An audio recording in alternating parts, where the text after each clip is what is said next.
The following is a presentation of the BellyUpSports Media Network. The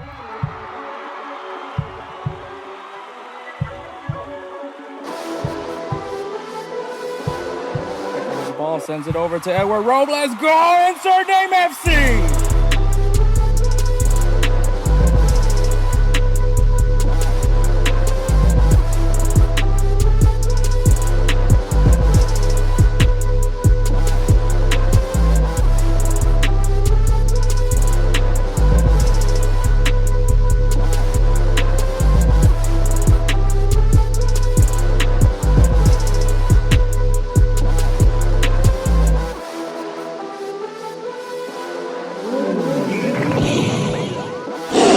Let's go, InsertName FC!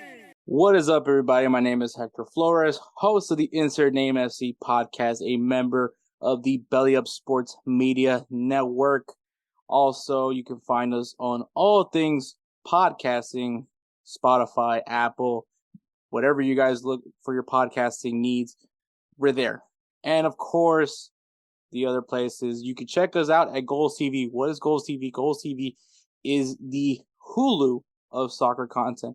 It is a wide variety of all things soccer content created, independent soccer content. So you guys want to go ahead and check it out. Check out Golz, GOLZ.TV, and you'll find us there as well. But if you guys are finding us through there, through Golz TV, through podcasting sites, or if you're following us on YouTube, check us out, subscribe. Another avenue of where you can catch us. Catch these episodes. But joining me, well, Edward's not available. Obviously, if you guys know, we record these on Mondays and it's the end of the month at Edward's job, so he has to do good old inventory. So he is not available to record this episode. And also, plus, it's Halloween's around the corner. He's a father of twin boys, so it was just a decision that, we also put that, I also put that into consideration, but obviously with his job, he's just not going to be able to make it in time to record, or if he is, he's just going to be very much drained. And probably me, because it'll probably be pretty late once we start recording, but we did find someone to step in and take his spot. No, it's not Kelsey. I mean, be on the lookout. We'll definitely try to bring Kelsey back for an episode as well. But we actually went, speaking of Golz TV, Jose Tejas, you heard him last week when we were previewing the MLS Cup. Well, now he's back for an episode. So he'll be stepping in for Edward, being a very crucial super sub for today. So that is also what's going to happen. In this episode, guys, we're going to have our overreactions. Be ready for that. It's going to be some really good overreactions on that one. Headlines, we're going to be talking about Lionel Messi, not about the Ballon d'Or, which, by the way, congratulations to Lionel Messi for winning the Ballon d'Or. If you guys want to know, when we were recording this, it wasn't announced till later on during the recording that Messi won his 8th Ballon d'Or. So just so you guys have an idea as to why we're not saying that he's officially won it or not yet, is because I recorded this prior to doing this introduction.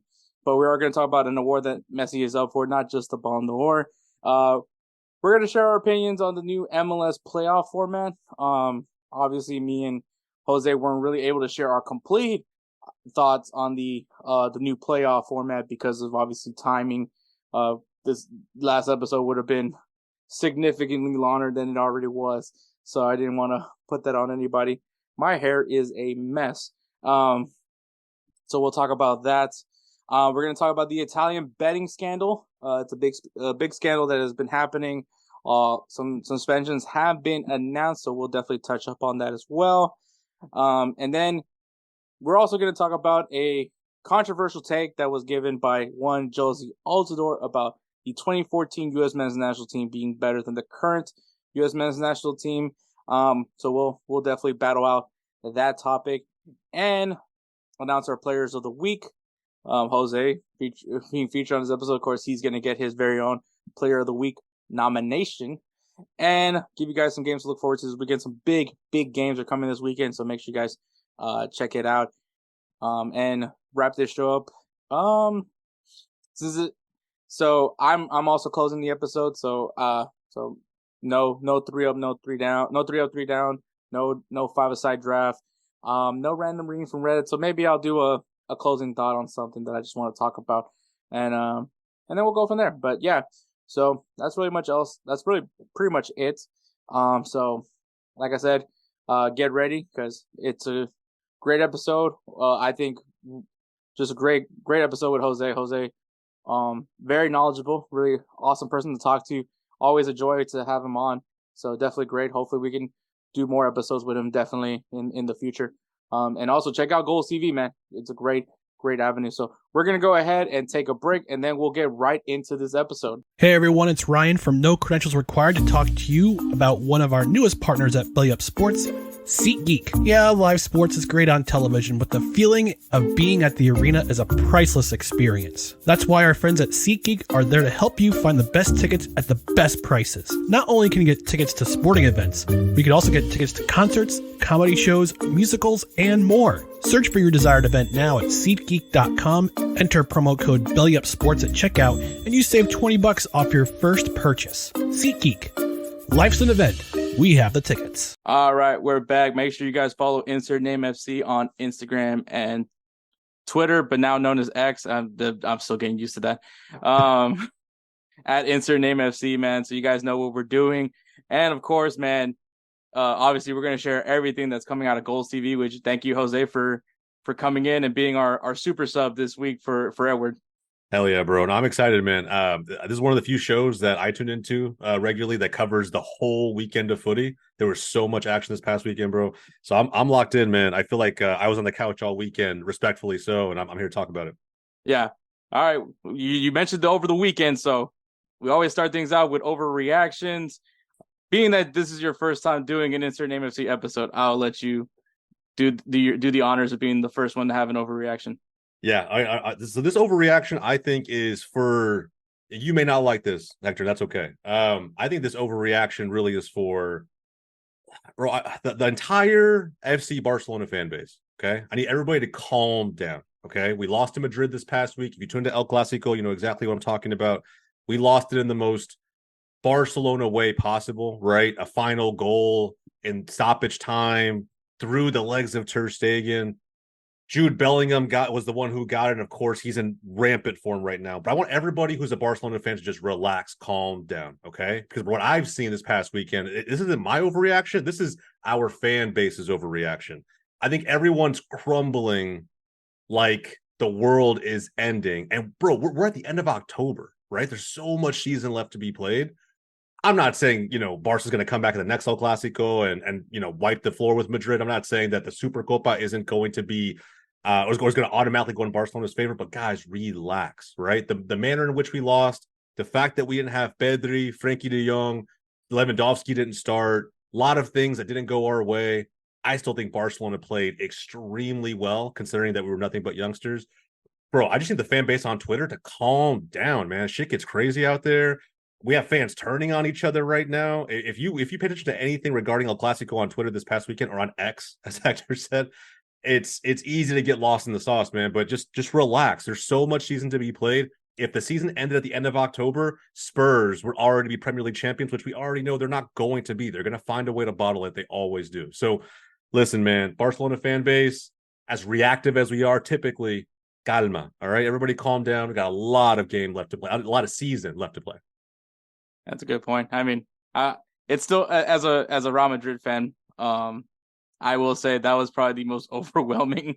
I'm just not sold. I'm not sold on the 4-4-2 diamond. You can't pay me. Maybe you can. You can't pay me to believe in this system. There's no way that this fits. I understand that we're loaded at midfield, and that's the reason why the 4-4-2 diamond is even remotely an option. But Vinicius, who do you take out then? If you remove the 4-4-2, who do you take out? God, don't do this to me. It's like picking my favorite child. I don't want to do that. But yeah, I also get it because we do have Jose Lu at forward. So that's what I'm saying, man. Like I kind of see Ancelotti's point. You know what I mean? But I see it as well. Or we just move Jude Bellingham. He's officially the number 9 wearing 5. You should. I don't know, man. Like this guy's, what was he got? 13 goals in all competitions across 13 matches, averaging a goal per game. I don't even want to tally up all the goal contributions. It's probably like close to 20 by now. I mean, look, form is temporary, right? I think everybody knows this. Ask United fans how they feel now versus how they felt with Rashford last season. Form is always temporary, right? At some point, he's going to come back down. But I do think he's probably the most skilled guy you guys have up top. Man, the 4-3-3 needs to come back at some point. Maybe you guys sign someone in January and it all changes. Who knows? And the next El Clasico will be dramatically different. I know from our standpoint, we only change our formation for Real Madrid. We don't change it for anybody else, Barcelona. So I don't know, man. We'll see. I wasn't thrilled with how some of the youngsters play. I think we played pretty good considering that it was Madrid. But I think the next game is probably going to look dramatically different on both sides. So look, man, Madrid fans, if you're stomping your feet like you won the title already, again, calma, right? Relax. It's not done. We're in October. There's so much season left to be played. If you're already celebrating, you may not have been a football fan or soccer fan for that long. Yeah, I totally agree to that. I also got attacked on X because did Rudiger play a great game? He did defensively, but I need him to calm down with these outside the box shots. That's literally the reaction of my tweet I was like, I literally tweeted, leave Rudiger in Barcelona because I don't know how many times he ruins these attacking possessions where he's just like, fuck it, let me go say, you know what, one day I'm going to eat my words, and he finally does make it, and I'm going to be like, bro, that was a banger. Yep. But right now, it's just like, what are you doing?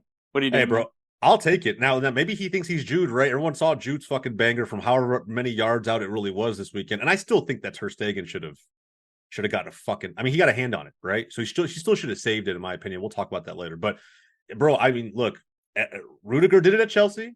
Maybe he thinks at Madrid he can kind of do the same thing. He kind of had free reign to do whatever he wanted at center back at Chelsea. So I don't know, man. I mean, he's getting picked a lot right now. Militao's also out, so that probably helps. He's getting picked a lot right now, man. You probably get used to it as a Madrid fan, bro. He wants a goal. He'll probably get a few before the season's over. Yeah, I believe it once again. But so that's a pretty good overreaction. I think unless you're Edward right now, this was not his weekend. Especially if you're looking at our singing bed table. Edward's down bad right now, really bad. Because not only is he he's actually a true Barca fan, but the club that's representing him from the English Premier League is Manchester United, and that's where my overreaction is going to. And oh man, I never thought I would have. I never thought I was gonna say these words, at least not this early in the season. But I don't think Ten Hag's the guy. Bro, I don't think he's the guy. I had an argument about this in Twitter DMs earlier today. It's so crazy. So I don't want to cut you off. So tell me your reason, and I'll let you know if that's really an overreaction or not. I mean, it's definitely an overreaction, but I think it all goes back to and obviously the prophet Zlatan Ibrahimovic in his interview with Piers Morgan. He was talking about that, and he believes Ten Hag's a good guy. I think Ten Hag is definitely a good quality manager, but the thing is, he got thrown into the fires. Then, I'm not saying Manchester United is a worse situation than Chelsea, but it's definitely up there. And you got a very exhausted fan base that just wants to watch old VHSs, not DVDs, old VHSs of Manchester United of old. I mean, you can maybe see the DVD bundles, but obviously the fan base is just frustrated. They keep trying to point out one thing over another. They still hate the Glazers for some odd reason. They made me defend the Glazers. I don't even know why I defended the Glazers, but I defended the Glazers. I'm like, at least they're buying people, but not good people, but they're buying them. So I mean, I don't necessarily blame the Glazers, but for their sanctity, I think they should sell the club. And I think the situation is, and I kind of agree with what Zlatan was saying, was the thing is Ten Hag has never had to deal with stars. He's in Ajax, it's a whole different story, which, I mean, good God, Ajax. But seriously. But, he was able to develop guys. Ajax is different because they don't go get stars. They make them. And I think unfortunately the signings this season, besides, Lisandro Martinez, which is a guy that I'm still going to praise to the end of the day, but everyone else hasn't really panned out. Onana finally had a decent performance, not against Man City, but definitely starting to look like the guy I was hyping up for a while. Mm-hmm. But it's just the guys that they have been signing are not panning out. Casemiro apparently wants out already. It's and then also I don't know. This is old man yells at cloud moment, but I don't think Bruno Fernandes should be your captain. Facts. But yeah, I think right now it's a hectic situation. The Jadon Sancho situation is basically over. Like he's leaving come January. I feel that very confidently. Marcus Rashford, I don't know what the fuck happened to him. This team is not looking good. I don't want to blame it all on the manager. I just think it's a locker room issue. Like these guys just don't give a shit is what I'm looking at it. And I don't want to be that dumb fan that says we pay your salary or all that bullshit. But like they're not hungry. Yeah. Like they're just not hungry. Like I haven't seen like I don't really have issues with the tactics. I think the formations are fine. The player selections are fine. But I mean, your most recent one of our only player of the weeks from Manchester United was Scott McTominay. I mean, like that's got to at least sink in at some point. Like I miss Fred. I mean, that's crazy. That's like I'm not even a Manchester United fan, obviously, but like I think kind of the same thing like I said for the Glazers, like just for their own sanctity, just sell the club and just move on from it. And I think just for the sake of Ten Hag, because I mean I still think he's a good manager. I think he has the potential to be a top manager in the world of football, but like Manchester United is definitely not a great situation. I don't think so. I think it's right up there with Chelsea. That is probably not the ideal place you want to go work for or play for. At least right now, there's a lot of things that needs to be fixed in that club. And it doesn't really, I think kind of similar to what I complained about El Salvador. Like it doesn't matter who you bring in as coach until you fix the foundation of your club.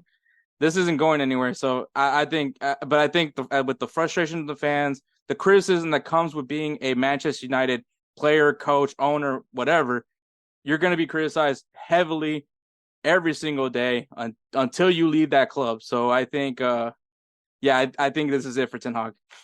Yeah, bro. I mean, you said a lot of good things there. I think there's so here's I know we call this no reaction for the show, right? But I'll be honest, bro. I actually don't really see this as a massive overreaction. I think, look, we're 2 months into the new season, but technically he's been here for well over a year now. And in terms of being at United, and I don't know, man, I think he probably is a fantastic manager. I believe, I say probably, right? Because we only have two bases for reference. We have his time with Ajax, and then we have his time in the massive leap that he made to Manchester United. I think there's a manager for every type of club out there, right? I think just because you understand how to get the best out of a quote unquote smaller team or less visible club or, in a less competitive league, whatever it may be, I think just because you understand how to win at that level doesn't necessarily mean you know how to make that jump into the most competitive league in the world and really not just win matches, but sustain a level of success that gets anywhere close to what Fergie was doing with Manchester United up until 2013. I think, yes, do they have foundational issues and cracks that lead all the way up to the club ownership? Of course, right? But like you said, the club and the owners are still granting funds for transfers and letting Ten Hag pick and choose who comes into this club to represent the heavy badge that is Manchester United and try to create some change. And here's the thing, bro. You give any other manager, Arteta, Pep, Unai Emery, Eddie Howe, doesn't matter, right? Give them their first 8 to 10 signings, and I guarantee that each one of those managers that I just mentioned will find a way to positively impact their club, their team, what they look like on the pitch, and most importantly, to have their identity come out. To hear Ten Hag as early as, like, I saw it this morning, it could have been over the weekend or right after the City game in the press conferences, to hear him answer a reporter who was asking about whether or not, they would ever be able to replicate the style of play that he had at Ajax. And he said, we'll never play the way we played at Ajax because I don't have the personnel to do it. Like, to just automatically rule that out, it's like, well, why did United even invest in this manager, right? Why did they even go to this length to grab him? Because frankly, all he's done up to this point so far, he steered the ship, kind of course corrected a little bit last season, got them to top 4. They won, a domestic trophy, the Carabao Cup. That's great. I mean, I don't really rate the trophy that high. It's kind of a Mickey Mouse Cup to me. But at the same time, right, like, it's a trophy. It's positive. Great. to do that and then to go out and spend the way they spent. You spent Onana's a good keeper. I'm not saying he's not, but I've had very public arguments about this both on Twitter and in other videos that I've done with other creators. And it's like the defense for Onana is unreal. I think that's fine. He came out of Barca's academy. I like him at least a little bit. I think he's quality. But for 50 million, you could have bought a lot, right? Keepers historically don't cost that much. And now we're hearing rumors that, De Gea may get brought back in on a short-term deal to kind of backfill in case Onana heads off to AFCON, right? So there's already that. They could have honestly started the season that way. If you go look at the stats from last season with De Gea in his first 2 months in the league and how Onana looks today, they're very, very comparable. So not even a massive step up in the quality of keeper, at least when it comes to results. You could have kept De Gea. It would have been a free deal, no transfer dollars spent. You go ahead and just kind of lock him down to a short-term deal and take that money and go out and plug the holes, the very real holes that you have, not only on the bench, but in your starting lineup. Right now, of any big club, right, the big seven, whatever it may be, of any one of those clubs, Manchester United is the only club that I can say does not have a bench. They don't. Like, not even close. Like, I can't think of a single impact player that comes off that bench. People will scream McTominay because he, against Brentford a couple weeks ago, he netted those 2 crazy goals in stoppage time. He's not doing that every week. He's just not. If he was, Ten Hag would be starting that man regularly over Casemiro. Mm-hmm. But he's not, right? He's not going to do that every week. All Ten Hag has really done up to this point is go out, buy stopgaps, right? Like Christian Eriksen, like Casemiro, spend a lot on those stopgaps to really only perform for 1 year, because this season they haven't been that great. I have no idea what identity he's trying to build on the pitch. And if anything, it's not even close to what it was at Ajax. He can't assess talent that well. He obviously can't bring the best out of the current talent he has. That's why we're seeing the situation that we see with Jadon Sancho. I heard him talk a little ill will towards Rafael Varane because of to justify the selection he had for the City match this past weekend. There was weird logic around why he didn't start him. But I don't know why he's making any of that public. To me, he's showing his flaws in terms of his on the pitch management and then his behind the scenes man management. I think if this is what the Glazers knew they were getting, they would have kept Ole Gunnar Solskjaer. I think, for, like in all honesty, he got a second place finish with those same players plus Ronaldo, right? So, I don't know, man. It could be a player issue. It could be foundational cracks that lead to the ownership of the club. But no matter what, Ten Hag has had a lot to say in terms of the transfer process, the strategy there, how it plays into where they want to be. And United is so far away from where they want to be. I don't think this is a massive overreaction. I think if he doesn't get some positive results soon, and I'm not talking about a saved penalty kick against FC Copenhagen. That's cool, bro. It's whatever. That's a tiny speck in comparison to Manchester United. You need real Premier League results on the pitch. And then, hopefully, if it's possible, advancing to the next round of the Champions League, which I don't think will be possible. But we'll see, right? I've been proven wrong before. But yeah, man, I think Ten Hag has a lot to answer for, because I don't think it's just a transfer thing. There's the holes are a lot deeper than that. Yeah, I definitely agree with that. I think it's there's a lot of big things going on in Manchester United, and I think one of the other things is that they just need to move on from Sir Alex Ferguson. Like, no one's gonna be Sir Alex Ferguson. Like, that was a once in a lifetime coach. It's hard to even get another one. So I mean, I think that's the other thing that the club thinks. Oh, this worked for him. It's like you got to evolve. You just have to evolve. Just point blank. But I agree, man, wholeheartedly. That is the overreaction. So we're going right into the headlines. And for the first headline of this episode, we're going to talk about Lionel Messi, who is up for an award besides the Ballon d'Or. But it's a very controversial nomination because obviously there's a lot of MLS fans that are getting a little bit tired of the Messi glazing. I'm one of those people. Facts. And it's not because I'm a Messi hater by any means. I mean, the guy tortured me for so long. But as a Real Madrid fan. But aside from that, I mean, the man is truly just a once in a lifetime player. That's just what he is. There's not, just like how I said, there's never going to be another Sir Alex Ferguson. There's never going to be another Messi. Yeah. And but obviously MLS, like, as soon as Messi stepped foot in South Beach, MLS has been just nothing but a financial, I don't even know what's the word. I mean, a financial renaissance for them now, because the increase of viewership through Apple TV, the jersey sales. Everyone wants to get that pink Messi jersey. I mean, yeah, Jose's got one. Shit. Yeah, I got one. Hell yeah. So like obviously Messi mania is still in full effect. They win the Leagues Cup. Say what you want about the tournament, but they won the Leagues Cup. They were hoping that maybe he was going to go in and get them into the playoffs. If you ask me, thank God, because I don't have to give away a jersey now. Even though I'm sure I'll find some new jersey bet to make. But yeah, so MLS has announced their awards for the end of the year awards. Names that you expected. Some people are mad, some people are happy. If you're a Stephen Fry fan, you probably are very pissed off. If you're a Steve Clark fan, you're probably very pissed off. Facts. But aside from that, obviously MLS is going to do what MLS does. But there's one award that they have that's called MLS Newcomer of the Year, which is awarded to a player that obviously is new to the MLS. And a guy that's only played 6 league matches is up there. And, of course, Lionel Messi is up for MLS Newcomer of the Year. Is he going to win it? Probably not, especially with the guys that's with him, which Giakoumakis from Atlanta United, who, I mean, a lot of people have said a lot of nice things about him. If you guys saw Wake Up MLS, there were some good talks about him. And then Edward Lowen from St. Louis City. I mean, since the guy went to St. Louis, the guy's been tearing it. Don't watch their last game. Prior to last night. Besides what happened last night, I mean, he's been very crucial for St. Louis SC. But obviously the way that they pick these finalists for the awards, it's a vote amongst MLS players, staff members, and of course the good old reliable media.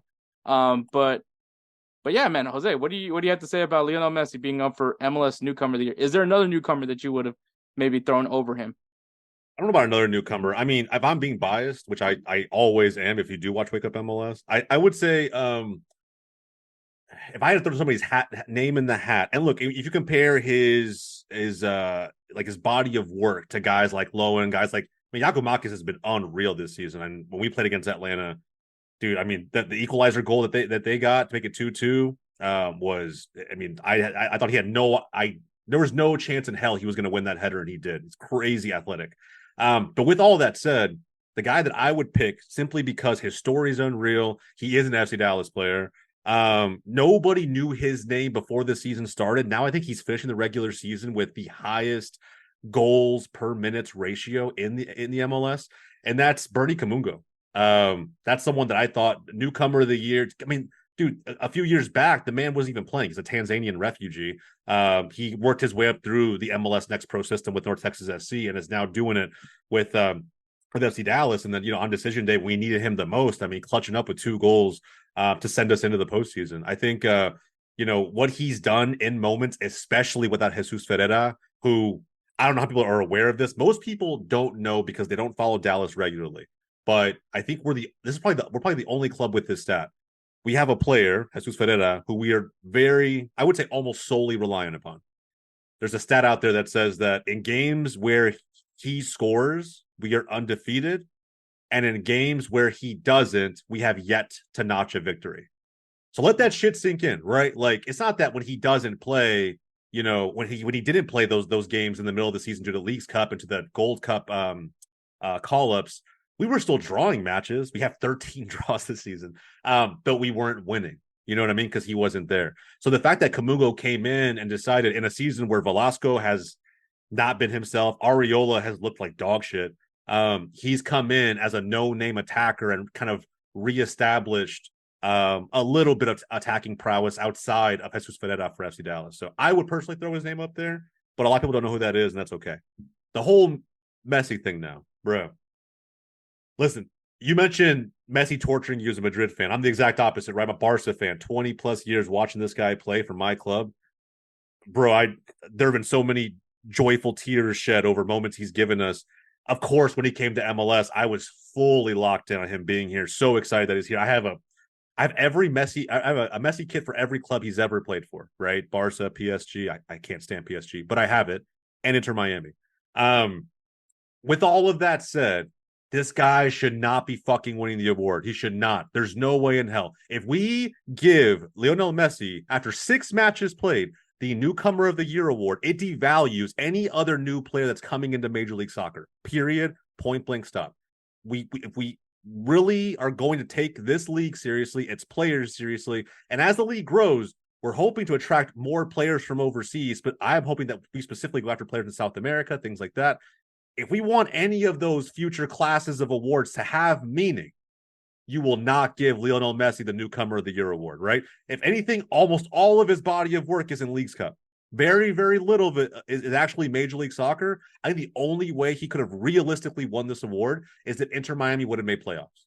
If they would have made playoffs, I don't think there's any way to avoid it, right? It's like today, right? They're announcing the Ballon d'Or probably as we speak, and he's going to win it because he won the single craziest trophy you could ever win as a footballer, as a soccer player, the World Cup.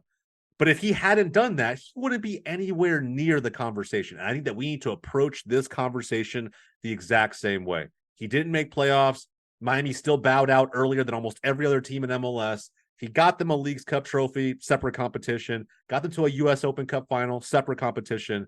If it's MLS specific, we should do the right thing, and he should not win this award.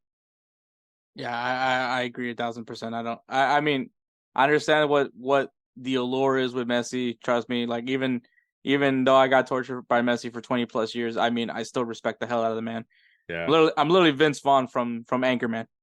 God, I hate you, but man, do I respect you. Yeah, seriously. But yeah, I mean, I think obviously me being biased, I would say Bossy. But dude's just total vibes. But If you saw him last night too, man, boy came up clutch in the final minutes against the in the first match against Real Salt Lake. He has no idea why he does the Archer celebration, but he doesn't. But yeah, I mean, I just don't. I mean, with the names right next to Messi, I think it's gonna be, especially how these guys have impacted their teams. I think it's very difficult to say that, like, especially because both these teams are in the playoffs. Yeah. So I think that it's a little bit harder for Messi. I don't think he's gonna win. I think they it's one of those things that he's like, we kind of have to, kind of thing, because he's not gonna win MVP. Like he's just not the guy for MVP. But I guess once again, like this is probably just for more people towards that are just kind of exhausted of the Messi glazing. And if you feel that way, then get ready for the Messi documentary that's coming. I think it's already out now. It is already out now. Yeah. I have yet to check it up, so things have just been crazy. But yeah, bro. I mean, I'm gonna see it. And look, trust me, man. For anybody who's already sick of as Hector said, right, sick of the Messi glazing, be ready for more. Be ready for more. I'm telling you, bro. Like, if you invest this much, and I say this much, right? They invested a percentage of subscription revenue for Apple TV. There's probably some other things under the table from Apple TV that we don't even realize. I'm sure there's season ticket package revenue shares that he's probably looking at too. A ton of media-based revenue from the league. When you invest that much money into one player, bro, you're going to squeeze that orange for every drop of juice you could possibly get out of it. Like, you just will, right? This is probably not even the only documentary that's going to come out with Messi being here. On top of that, I mean, bro, I can imagine off-season appearances, things like that. The dude's going to be the face of Major League Soccer until he exits and moves on to his next adventure. So, you know, and that includes these awards, bro. Him coming in and like his name being mentioned in awards, in award categories that just seem a little weird.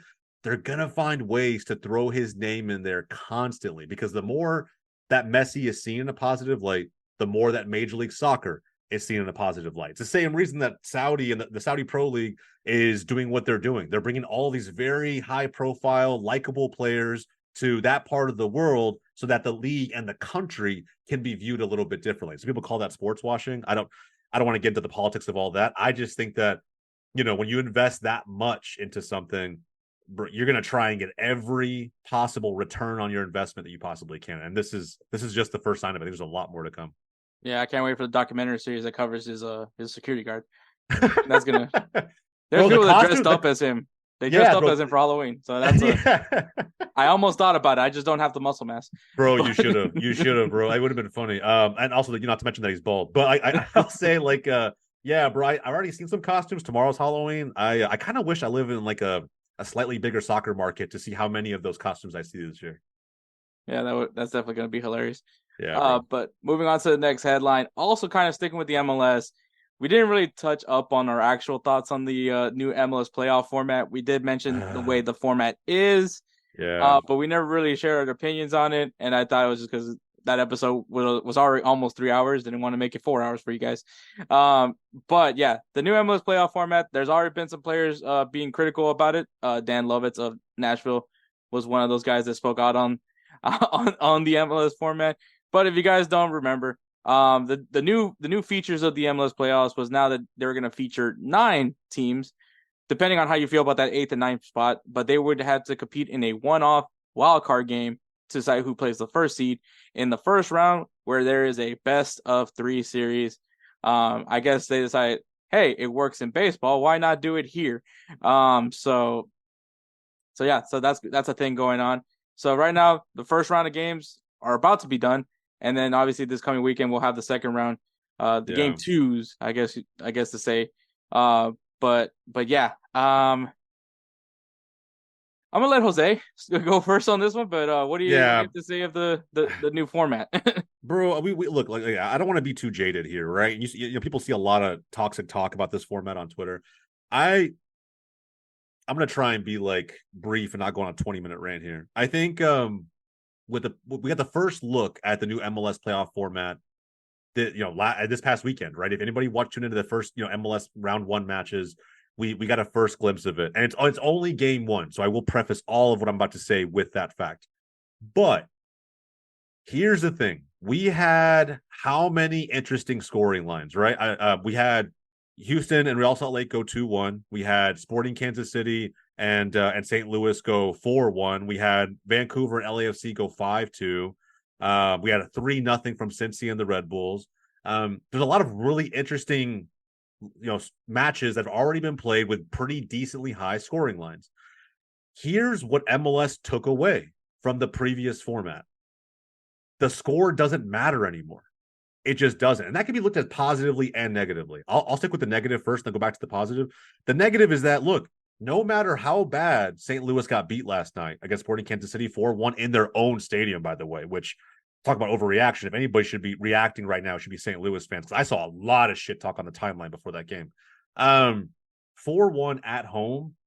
The thing is, like, in an aggregate model, which, most of soccer around the world is played in knockout matches, right? You get a home match for one club, a home match for the opponent, and the aggregate scores determines who goes next. Thank God we've done away with the away goals rule. I like it for some European matches, but I do also agree that, like, it should just be point blank aggregate score. And you should be rewarded for all the work you put into previous matches. And there's an incentive to keep running up the score in that way. Now it's like baseball, right? The Texas Rangers got beaten game 2 of the World Series 9-1, and that shit don't matter. They're going to go on to the next game, and it doesn't really impact the following game in any way, shape, or form. And that can be seen as a good thing. Like, if you're a St. Louis fan, it's like, all right, well, it doesn't matter what the score was. We lost. You hit a hard reset. I would say even in game, you can take a lot more risk because there's no fear of getting scored on more, right? It's like, in your mind, mentally, it's like, boys, we already lost this game. Now let's just attack everything. Let's throw everybody forward, try to claw our way back into this game. I was personally surprised watching St. Louis last night that we didn't get more of that, right? Like, I was expecting them to throw the kitchen sink at them. Once it was 3-1, actually, I was thinking, boys, you're down by 2 goals. There is no aggregate score. There's no fear of getting scored on more. Just throw everything you have. Try to win the first home game. And that way, if you don't wrap it up in Kansas City, you can come back for an ultimate showdown at your home field. Now, a game on the road becomes very, very crucial for them. But this format is just, it takes something very valuable away from the broader scheme of this. That's my first gripe. The second one is, what the hell is this spacing, right? How many days do we go by now before we get the second round of matchups? I don't know. Granted, there's some days now in between where we get other teams to play, but as the format continues to wind down into the conference semifinals, into the final, like, that spacing between games, it's like, it's hard to stay excited about the playoffs, especially if you're one of those casual fans who was brought in, by Messi, so to speak, right? One of those people who just started tuning into Major League Soccer for the first time this year. Bro, like with how many days you have in between, we need matches, we need games. I know we're at the tail end of this season, but if the whole logic around adding a best of 3 was so that we could have more games for the fans to enjoy, MLS, you're fucking doing it wrong. You're doing it wrong. You need to find a better way of doing this. I'm hoping this is a one and done. I'm hoping this is the only year that we have to entertain this model. I hope they're learning a lot and listening to the community and the fans with, some of the gripes that we have about this system. The format is not the most terrible thing in the world, but it can be dramatically improved. And the thing I just don't understand is how logistically the best of threes were all set up, what went into why we decided to move away from aggregate score, what went into how the games were scheduled. I don't know, man. If they can correct some of that stuff next year, that would be a great start. But in all honesty, man, I really believe we got to go back to that home and away, 2-leg series. Like, it just has to be that way. And I think at the same time, it also, with Messi being here, we're already going to get more attention, at least the next couple seasons here in MLS. Bro, I'm not saying let's look more legitimate and look more, official to like other Euro snob fans out there who don't appreciate MLS. I'm not saying that so much, but like, this is difficult even for Americans who watch Major League Soccer to follow. What is a European fan who doesn't know what DP rules and all of those extra rules that MLS has in place are? How are they going to feel about it, right? I don't know, man. If Apple really wants to be global, and that's why they did this broadcasting deal, that's why they made the deal with MLS, so that they could take this league and have anyone from around the world tune in. If you're going to do it that way, take the postseason seriously. We already get shit on enough for having a postseason. Don't further illegitimize it by introducing these weird formats that just don't make sense. I think we need to go back to what's tried, proven, and I think everybody wins. I agree. I kind of miss the days of the 2-leg matches because of many reasons. Why is like, I get the reason for a best of 3 series, which is it just creates more drama. But I think the drama of a 2-game aggregate is also just significantly more. I mean, think of it right now using St. Louis and Kansas City right now. What was it? It was 4-1, right? 4-1. 4-1. So now pressure's on St. Louis. You just lost in your first home game of your team, your first home playoff game in your club's history in your first year, and you clearly the jitters came into play, and you got completely embarrassed by a team that was ready to punch you in the mouth, and they did. Now you have to go into that game in St. Louis and into Kansas City, where it's a very hostile crowd, and you have to somehow shit out at least 3 goals and make sure that Kansas City does not score a single one, or else that just adds up more goals you got to score. Yep. And that adds to the drama. Or, for instance, the Houston Dynamo game. It was a 2-1 win for the Dynamo. But guess what? You go to Real Salt Lake. Salt Lake, all they got to do is put in a goal in the back of the net and just prevent the Dynamo from scoring, and they can go to extra time or penalties or score another one, which, I mean, Diego Luna, amazing goal that he scored. I'm actually really excited for that kid. Yeah. But, the drama factor, and then also like it's like a two-way thing, because one, you get the drama that the American fans could probably understand what's going on once they understand what an aggregate is, and then 2, for the Euro snobs that are coming here just to watch Messi, it's something that they're very familiar with, and it's the best of both worlds kind of thing. I've been saying it for years. I kind of wish MLS would try to maybe copy Liga MX just without the corruption, but and then just not do a 2-leg final. But I think no 2-leg final. But like, I think Liga MX, like, I love the way they do their format as well. They actually just changed their format this season as well. But I think it's just like, I think that right now that MLS is trying to make things complicated when in reality this is just a simple game. All you need is a ball and 2 goals. Sometimes you don't even need goals. If you have somebody that's willing to take their shirt off, you could just use that for goals.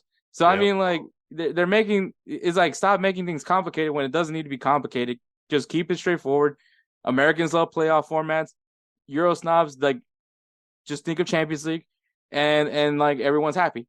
But I and then also, like, same point that you made about the Messi stands that are coming here and watching. They're like, okay, so do they move on? And so that now you're causing confusion. It's like, now I don't really want to watch this league now, and so. I mean, it already hurts enough that Messi's not in the playoffs at all. But I think you just make it simple. Don't make it too complicated. The round 3 is really complicated. Not really, but I get why it can be complicated. The wildcard round, you're making it complicated. Also, I think we need to shrink the number of teams. Like, let's not have so many teams. Bro, the fact that I think, look, in all honesty, the Charlotte FC game against the Red Bulls summed up why it is stupid as hell to have a 9th seed. It's just dumb. Like, you shouldn't have 60 to 70% of the teams available in your conference make it to the playoffs. It devalues what postseason stands for.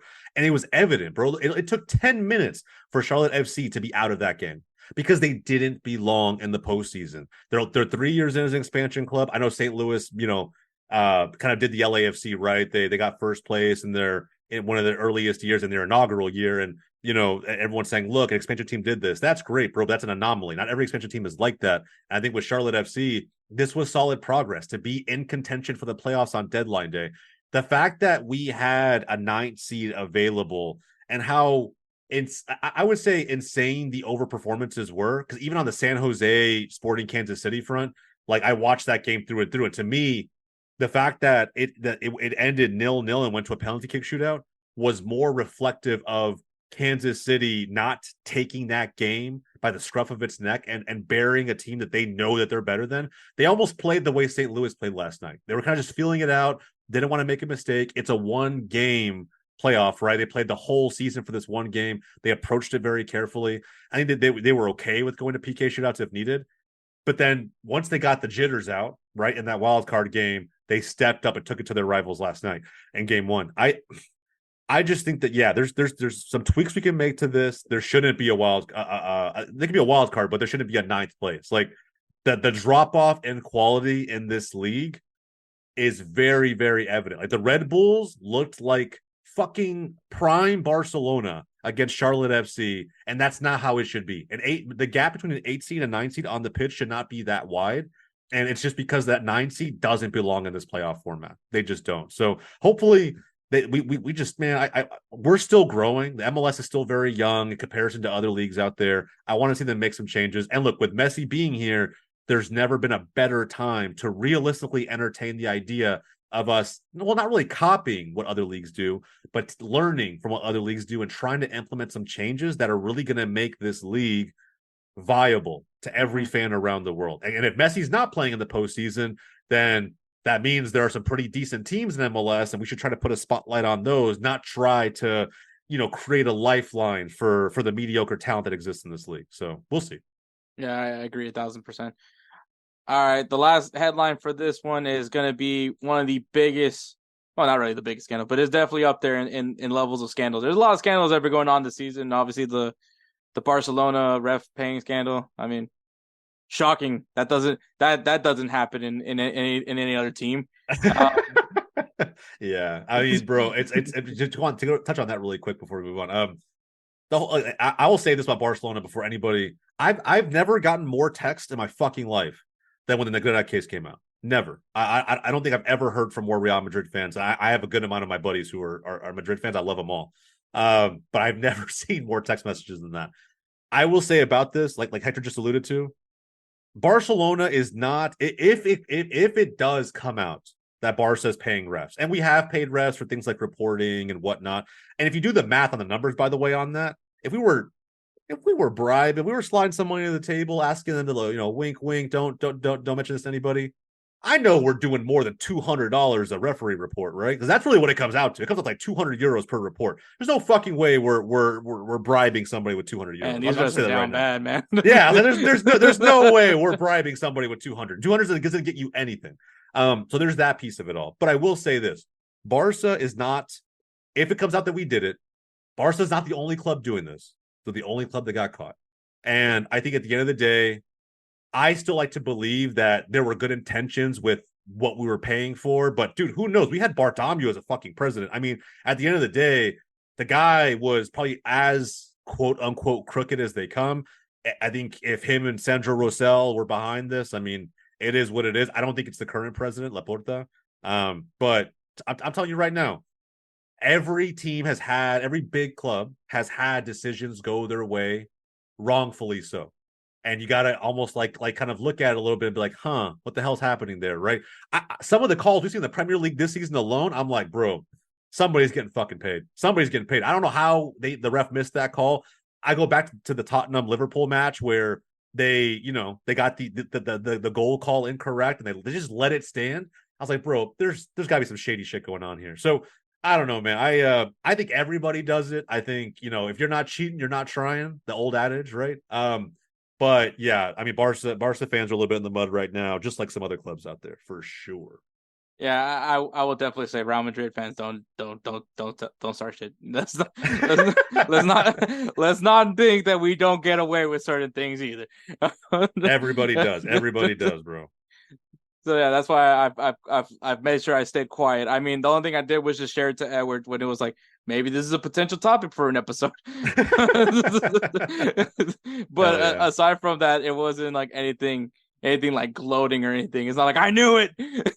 Bro, I got friends who are like that, who are just waiting. You know what I mean? Like, they got the reminders turned on for like certain Barca channels just to wait in case some shit goes down.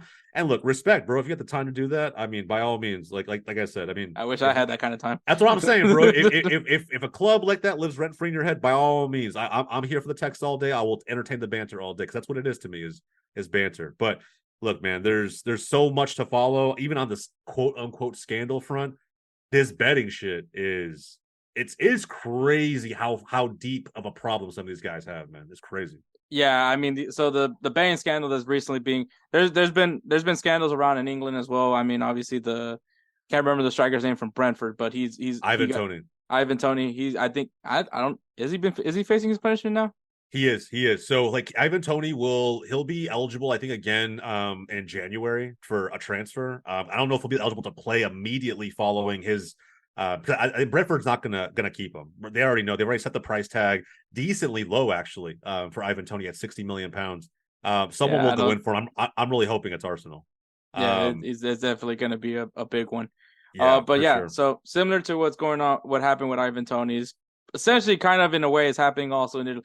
It's not just a soccer thing or a football thing. It's even happened here in the United States. There's a American football player that also got caught doing some betting. Are they betting against their team? No, but they're still betting, which obviously, if you work, this is from my experience from working for like the Houston Rockets and the Astros and all them.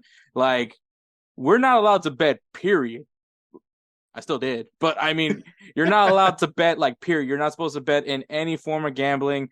And me being the piece of shit that I am, I did bet against the Rockets because I was like, I saw the spread and I was like, who would not take this? And I won that day. So clearly, yeah, bro.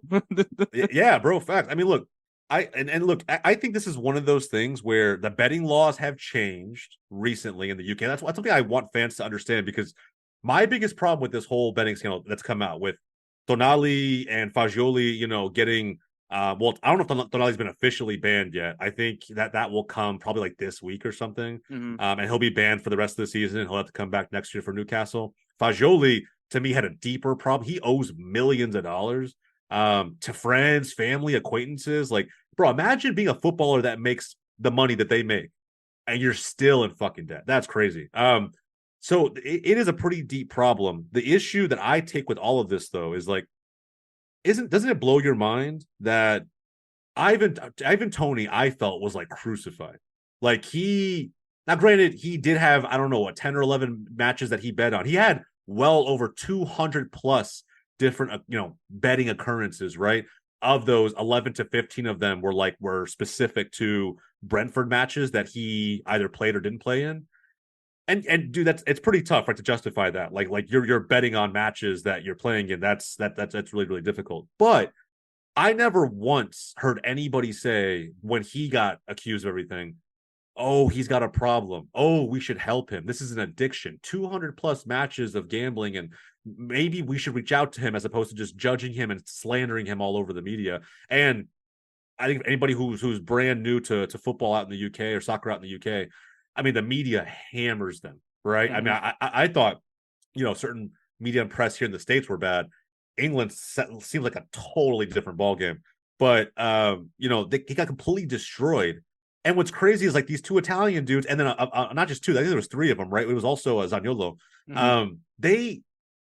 It's not that there wasn't any negative talk about them, but it just made it seem like the media was very much recognizing this gambling addiction that they had, and didn't give Ivan Toney any of that same leniency, like, at all. They didn't give him any benefit of the doubt, didn't really care what his opinions were. And I saw that interview he did with Stephen Bartlett, kind of this Ivan Toney tells all after he got suspended, and he felt very much like he was meant to serve as an example negatively, that they tried to make an example out of him. And I don't know, man, that shit's crazy to me. Like, I don't understand how that one player could have gotten crucified the way he did, and these other three, all with, in my opinion, and especially Fagioli, who has a crazy deep problem, has a lot of debt to his name because of it, how they weren't dragged a little bit harder. Like, I'm not saying they should have. I'm just saying it's surprising to me. And I don't know, man. I feel like, especially Premier League fans for Tonali, like he just got signed to Newcastle, and now he's going to miss the whole rest of the season. How are Newcastle fans just not up in arms about this? Like, I don't know, man. To me, it's a massive, massive double standard. Yeah, I agree. And I think it's also because UK, there's been a lot of sensitive subject when it comes to like betting in general. Obviously there's fans that will refuse to buy jerseys of their clubs because of the fact that they have betting sponsors on the as a kid sponsor. Yeah. And so, which, I mean, it's like, if you ask me about Pete Rose, who's a baseball player for the Cincinnati Reds, basically got caught doing the same exact thing, which was gambling. Did he have a problem? I mean, depends how you feel, but it wasn't like he was betting against his team. He was actually betting for his team. So, I mean, take that into consideration. But the man got banned. Like, he is banned from baseball. Like, he's never going to be a Hall of Famer, which is ridiculous because the dude is a hitting legend. Insane. And so same thing with that. Calvin Ridley from the NFL, he got suspended because for the same thing, was gambling. Never betted on his team. Which it's fair. It's the Atlanta Falcons. But he also got into the gambling. Obviously faced a suspension. But I think when you hear Americans, they're like, "Oh, what's the big deal? He just likes to put in a bet every once in a while." It's like, what's the difference? Also, because a lot of these guys have like these like fantasy football leagues where they put like 20 grand into it. Like that's gambling in some sense. Yeah. But like, especially if you pick certain guys that are against you. But for real, bro. So like, but I think in America is like, what's the big deal? Everybody gambles. Whereas it's not like they're tarnishing the game.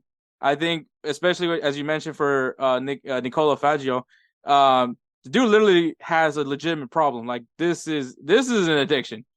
Yeah. Like, I mean, if you're gonna gamble responsibly. Like, don't put your whole life savings into this. Don't throw like a couple $20 there and there. Nothing. If you have it, then by all means. But if you are literally like, your life dependency on this money is gonna go away once it's gone, don't do it. I mean, Fagioli was basically up to $3.2 million in debt. Bro, that's such a crazy fucking number. Like, let that shit sink in, guys. He has, I don't know what his contract says he makes per week, but he makes thousands per week, and he has 3.2 million in the hole. That's fucking crazy. Yeah, and so and his deposition when he was being investigated, he basically snitched on Tonali, was saying that Tonali introduced him to betting, and then Tonali immediately was like, "That's a lie." But. And then obviously Tonali ends up doing does his deposition because he's like, I'm not going down for this. But he did mention that he actually did bet on his teams, which was when he was playing for Milan and Brescia, and never against. So I mean, at least take that into consideration. Yeah. But he was the first one to receive a punishment, which is he is expected to be receiving a 10-month ban from football, which, like Jose said, he's not going to come back till next season. He's also banned from the Euro. So he won't be competing in the 2024 Euro. And I mean, the other player that wasn't mentioned is Zaniolo, who I believe right now plays in Aston Villa. Yep. But he's expected to also be facing a suspension, possibly longer than what Tonali is getting. So I think I think it'd be different if these guys are making bets and fixing matches.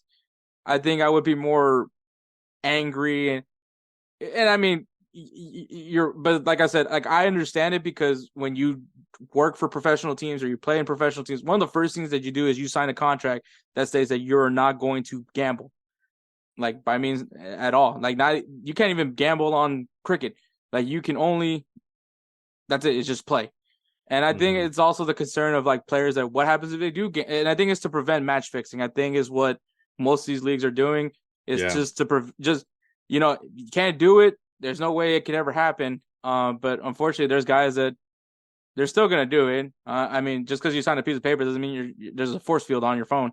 And unfortunately, this young man, Nicolo Fagioli, put himself in a hole. And obviously, the last thing Juventus needs is bad publicity.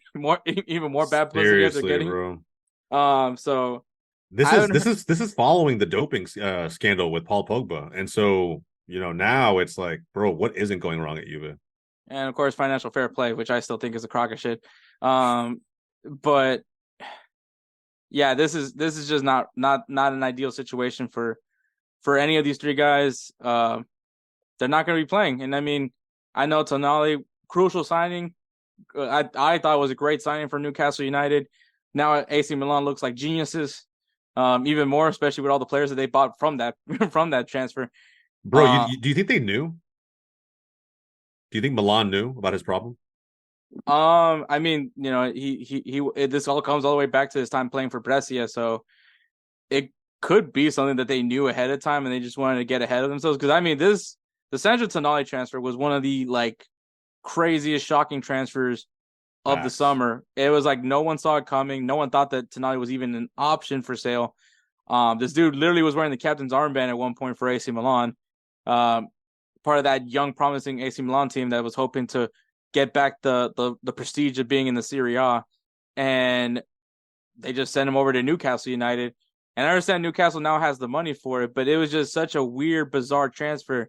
And like I said, from that, obviously AC Milan did their genius by going after a bunch of players, high potential young players that could make them where they are right now, which they're still in a pretty good position to win the league. But it was just crazy because Tonali it came out of nowhere. Especially a lot of Milan fans were just shocked by that because a lot of guys thought that this could be like the next Andrea Pirlo in some sense. Yeah. But to be fair, in Italy, there's no loyalty. Everybody plays for the big three at some point. But yeah, it was insane to me. But now it's like maybe AC Milan did know.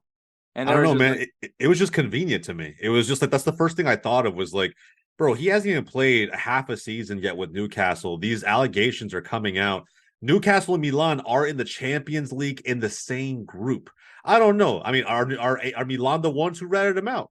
I have no idea, right? I think the timing of this though is that's the most Serie A thing I've ever heard in my life. Yeah, it's so suspect this timing of it all. I think if you're a Newcastle fan, I don't know, dig into try to get this a little bit further if you can. I think that to me the timing of it all and how this all went down, it's just so crazy that Milan gets to walk away with 80 million. And granted, it's not the same thing as having Tonali, but they get to walk away with 80 million, probably knowing that something was coming down the pipeline for Tonali, and do so knowing going into this next season that you're going to be in a very tough Champions League group. You need reinforcements, and hey, you're up against your old boy's new club. So I don't know, man. I just it all seemed very, very sus to me. Yeah, so it's gonna be ridiculous. I'm sure this won't be the second time we'll hear a gambling scandal happens. I won't be shocked by that. So it's unfortunate that it's happened to this young man. Has it tarnished his legacy? I don't think so. I think a lot of people are kind of on the same boat where it's it's just gambling. I agree. I think it's the same dumb American concept. But I will say, I will take a little time to say this though. If you do have a gambling problem, dial 1-800-GAMBLER. Just do that. You definitely need help. Throw in $5 every here and now and then. That's what I do. I don't spend I did put a $300 bet, but that was because I was super confident. And thank God it panned out. But yeah, don't waste your whole life on especially if you're living paycheck to paycheck. Do not gamble. Just do not, avoid it. Don't go on the websites. I'm not even going to promote any websites right now. Just get help. Because 3.2 million, good God. Yeah, you're going to lose. You're going to lose. The house always wins for a reason, right? Eventually you're going to lose and hopefully not lose everything. So yeah, I agree, man. If you're struggling, get help. Yeah, exactly.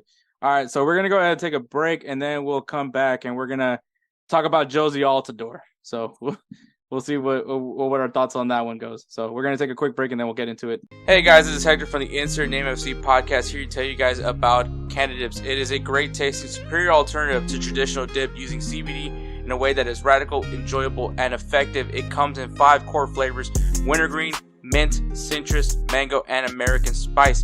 Canada Dip CBD is the new evolution in dip, allowing guys to enjoy great, long-lasting taste without the downsides. If you guys want to go ahead and try them out, use the code BellyUp20 at CanadaDipCBD.com. Once again, BellyUp20 at CanadaDipCBD.com, and you'll get yourself 20% off your purchase. Thank you again for Canada Dips for being a great partner of BellyUpSports. All right, we're back. So Jose Altidore in this new cool CBS show that features Clint Dempsey and Maurice Edu, and I really feel so bad that I can never remember that girl's name. But Kate Abdo. Boom, there we go. It's something there, but every once in a while we'll see Thierry Henry, but they basically have like a soccer talk show of some sense where they also drink alcohol. Dang, that's the dream right there. It is, bro. But so they invited Jose Altidore. If you guys don't know who Jose Altidore is, shame on you. But Jose Altidore, probably the reason why I'm forever going to think, when I think of USMT strikers, I just want a huge behemoth that can run really fast, and just slap the shit out of a ball and just put it in the back of the net. A monster like Josie, bro, 100%. I still remember the 09 Confederation. I guess the Confederations Cup, you could shit on it if you want. I don't really care, but I'm sure you remember that too, Hector. I think him scoring against Spain, against that version of Spain in 09, but right before the 2010 World Cup, that version of Spain going on to win the 2010 World Cup, the 2012 Euros, probably the greatest international team we will ever see, comprised of the 2 best Real Madrid and Barcelona teams we've probably ever seen. Yeah, man, I think Josie, he'll never get love, even more so after this crazy shit that he put out there on this show. Yeah, before we talk about that, I just want to say the 09 Spain jerseys, those are, to me, the goated jerseys.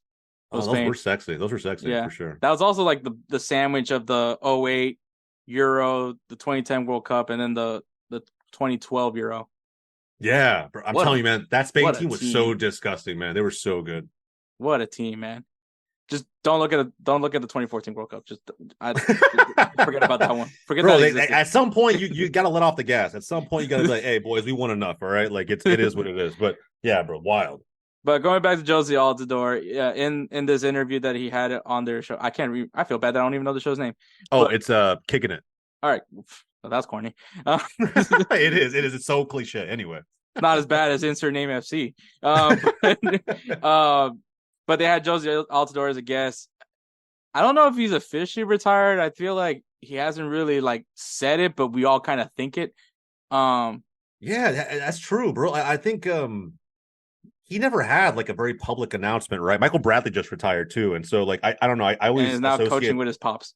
Yeah, and I always associate those two guys just together, not just the time with Toronto, but even on the national team. I always felt like Bradley and Altidore just kind of go hand in hand, like almost like Donovan and Dempsey do a little bit.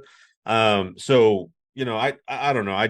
It was weird. It's weird to think about, but I never realized that. Yeah, I don't think we ever got an official retirement announcement for Jose Altidore. Yeah, last time I saw him, he was with New England. I don't know. Yeah, I don't know. Good question. But they had him on for an interview, and I'm guessing the topic was involving this current U.S. men's national team, and like he threw it up there that he feels that the 2014 U.S. men's national team, which is a team that was in the World Cup, honestly, I would argue it's definitely up there for one of the best U.S. men's national teams that we've ever had. Especially that Belgium game was probably goated. Yeah. I thought Tim Howard should have won the Golden Glove for that performance, but. Yeah, I think he should have been nominated as Secretary of Defense for that performance. Yeah, definitely. I'm not biased in any way. But he ends up saying that he felt that the 2014 U.S. men's national team could definitely beat. I think he said the current U.S. men's national team, but just for shits and giggles, I'm going to say the 2022 team. Yeah. So World Cup versus World Cup teams. Kind of a hot take, but where do you stand with that one? Where do you go with that? I think the use of the word definitely is tough for me. I will say this though, he's not entirely wrong. Like he's not. People are going to call me a nostalgia merchant, whatever it may be. I'm a boomer in comparison to some of the dudes who listen to this pod, I'm sure. But like, bro, that 2014 team, if you did not tune in, you do not understand what Josie's talking about with how much respect he has for his boys. If there was ever a team in the history of the U.S. men's national team that epitomized they got that dog in them, it's this fucking team, period. Like, I wasn't worried. Not that I wouldn't worry about playing against guys like Belgium or Portugal or Germany or any other big country, true football country out there, because it was a mentality thing with this team, right? The ability, sure, where we weren't as technically gifted, right? Jeff Cameron, Omar Gonzalez, these are not ball playing center backs, or I think in certain cases with Jeff Cameron, he was also a defensive mid, but these weren't like the most technically gifted players on the pitch, even as defenders. There are plenty of guys in other leagues, in Europe's top leagues, that are, but whatever it was, they had this glue to them. It stuck them together. They rallied around each other and were able to take down big teams. I think if anybody was the 2014 World Cup opening match against Ghana, Dempsey in the first 30 seconds lights it up, right? Gets that goal, that crucial goal. Ghana equalizes, and in the final minutes, the fact that we don't talk about John Brooks, right? Even today, we probably could still be talking about that player potentially playing for this version of the U.S. men's national team. But him getting the winner, and I don't think most people include someone like John Brooks in that 2014 team. I do. I think he was, he played his part.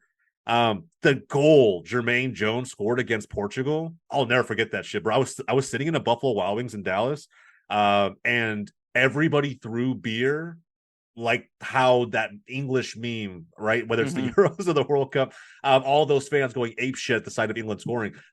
That's what I saw in real life at a Buffalo Wild Wings in a country where apparently soccer is not a top sport.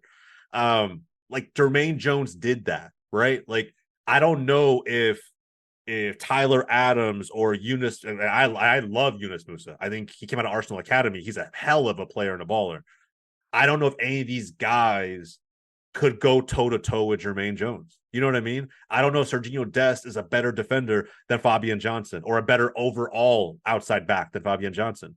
Clint Dempsey had probably more dog in him alone than the entire 2023 national team, right? Like, I don't know what it is. This team, this is the most skilled team we've ever had, but I don't know where they are as competitors, as mental monsters. I have no idea. I get nervous about games against Trinidad and Tobago, much less European giants, right? Much less going up against a Germany the way that we did very recently and losing. I don't know, man. I think there's so much good that can be said, but unfortunately, this stat merchant generation is only going to look at the FIFA cards for every one of these players and try to break them down against one another that way. It's not a direct talent or technical ability comparison, but it doesn't have to be in a World Cup. If tactical and technical ability were everything, France wouldn't have gone home crying in 2010.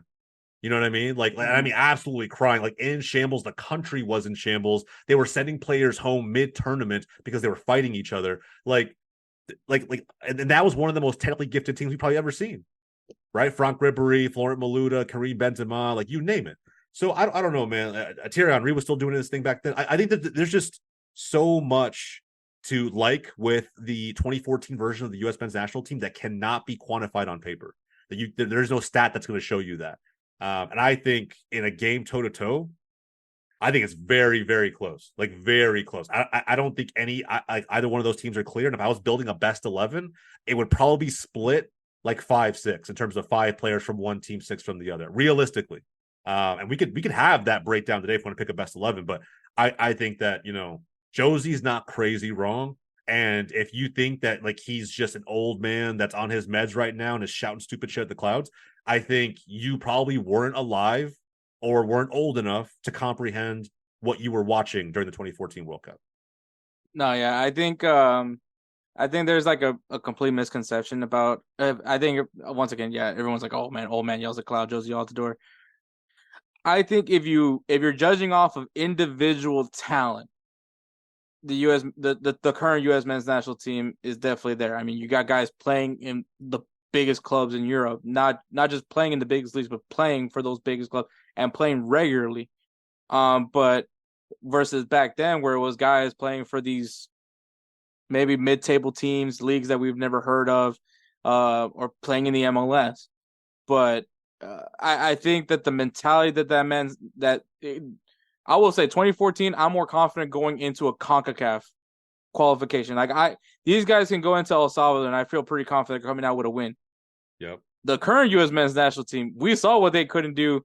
They were complaining about the field condition. It's I mean, say what you want, but like when it comes to the word dog, which this is me and Edward's favorite word now in this show. But when it comes to being a dog, I mean, that is the mentality of the 2014 U.S. men's national team.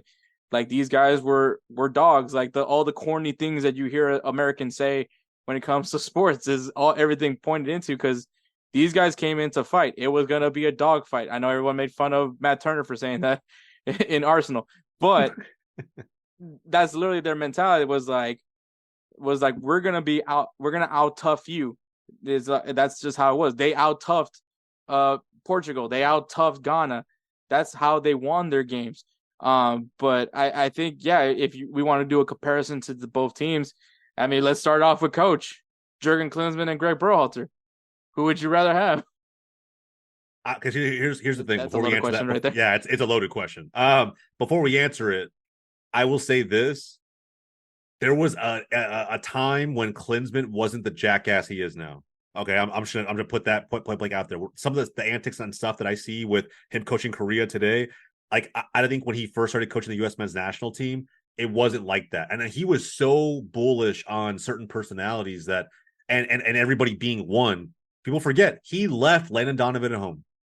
He left his ass at home, and he brought Julian Green. God even knows where Julian Green is right now. I have no idea. Like I don't even know if he's still playing. He might be, he might not be. I have no idea. I didn't really know much about him when we called him up, but that man took Landon Donovan's spot on that roster because Klinsmann wasn't scared to be that guy as the manager. I think we look at Berhalter, like the Reina situation, for example. I don't know, man. To me, that could have obviously been handled a million times better. But at the same time, I think Berhalter had these issues before they even went to the World Cup, and he still brought Gio with him out of, I don't know, fear of complacency, out of fear of dealing with his parents or the media afterward, like whatever it may be. But if you really have a problem with a player, why is he being called up? Why are you wasting that spot? If he's bringing the team down, bring the most cohesive team that gives you the best chance to win to this tournament. So I'm going to pick Klinsmann for the sake of tactically, he had to be pragmatic with his team because of what he had to work with. So I think I'm picking him solely because I don't think Berhalter could do what Klinsmann did with the 2014 team. I just don't see it. Like, you really had to be a coach who could inspire in some form or fashion and build a system that enhances their strengths while understanding that this team is somewhat limited, especially, when it comes to technical ability, when you compare it to the 23 team. So I'm saying Klinsmann. And if we want to go down the list, I mean, I don't know if you agree with that pick or not, Hector, but I 1,000% agree. Yeah. I don't know. Being the Landon Donovan hater that I am. The thing was, like, you made a good point about him having the guts to go ahead and not call up Landon Donovan. Mm-hmm. Was, I think that's important. I believe Julian Green is still playing in Greuther in the second division in the Bundesliga. But yeah, I think that at least at that time, I think 2014 Jurgen Klinsmann was definitely, I would say, had a better grasp of the team.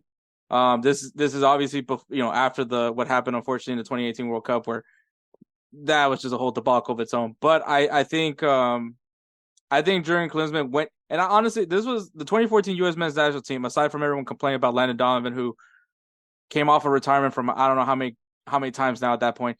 At least twice. Yeah, at least twice. He made the decision that, one, Landon Donovan literally just barely came out of retirement, maybe like 6 months ago at that point. Because I know that's when he stepped in with the LA Galaxy because they were down bad. And then obviously he played against Guatemala, and people were like, "Oh, look how well he played against Guatemala." Once again, it's Guatemala. Yeah. So that's just my argument for that one. But obviously he played a hell of a game. They're like, "Oh, he has to be in the World Cup." and thank God Jurgen Klinsmann did not sip of the Kool-Aid. But yeah, I do respect Jurgen Klinsmann. I think that this is one of I think the thing what I liked about Jurgen Klinsmann, especially at this time, he didn't make it complicated. He did what he got the guys that he knew he needed to get in. And it was like I never argued with a single one of his formations. I never, had an issue with anybody. A lot of people thought it was weird when he put Jeff Cameron at that 6th spot. But I mean, people, especially because I'm a Dynamo fan, I could tell you that Jeff Cameron can play in that 6th spot. Yeah. But I think he put everybody in the right position to put them in the best scenario. That Belgium game is still going to be forever as one of the best games I've ever seen from the U.S. men's national team. And I mean, that was the line. And I'm also judging this off of that lineup specifically. And I'm also judging it off of the U.S. men's national team's game against Netherlands. Both were losses, but it was 2 completely different losses if you guys want to think of it like that. But yeah, I'm with Jurgen Klinsmann. Yeah, I like that. And I think, look, man, I'm putting 2018 aside, right? I'm putting like who am I taking as my manager into a World Cup, and based on this pool of these 2 pool of players that we have, and I don't know, man. To me, Klinsmann is. I'm not going to say he's this. I'm not going to rave about him as a manager like he's one of the best ever, but at the same time, like he is.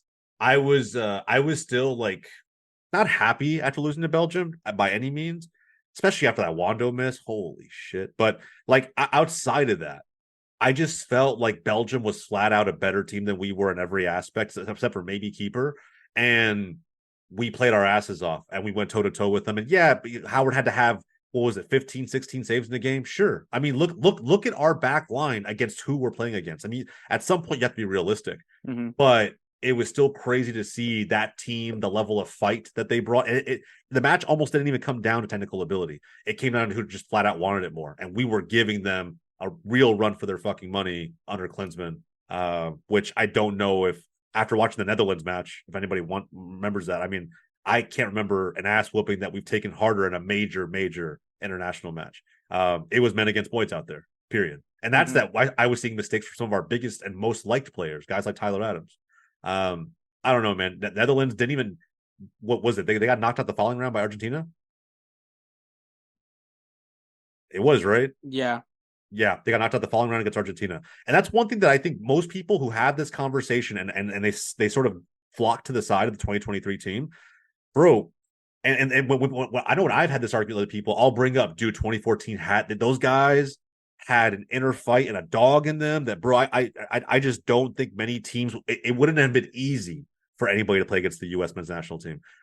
There's for people who knock that and say, oh, that's not a real thing, that shit is a real thing, and they just won a World Cup. You think Argentina is the most technically gifted team individually as players all over the pitch, right? Do we just collectively think that Dibu Martinez is the best keeper in the world, that Molina is the best right back, Acuna is the best left back? No, I mean, it's not how that works. They actually, some of them play for very mid clubs. But it's the collective unit, bro. It's how they play for one another, how they play for Messi.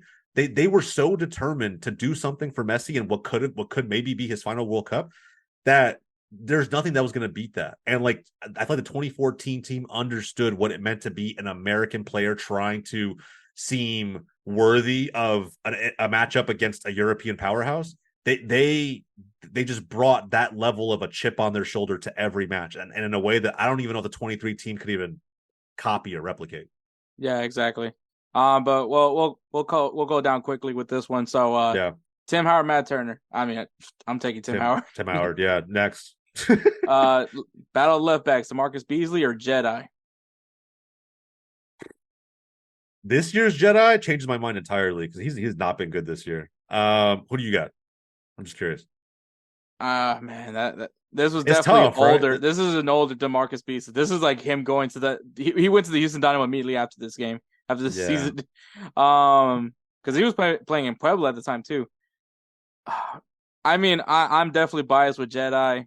This currently right now is not the best for him, but I think I'm going with Jedi overall. And at the World Cup last year, I will say going in, he was probably one of our better players, at least skill wise. Yeah. Our first center back matchup: old man Tim Ream versus, actually, funny enough, another old man, Matt Beasler. It's probably got to be Tim Ream based on experience, right? I mean, I think we're kind of splitting hairs here. Beasler was good. You know, he was decent for Kansas City, kind of a big dude and just knows how to keep shit out of the back. Decent. I would say decent with his feet. He's not crazy good. Yeah, I'd probably go with Tim Ream. Yeah, I mean, Tim Ream was definitely much needed for them in 2022. Yeah.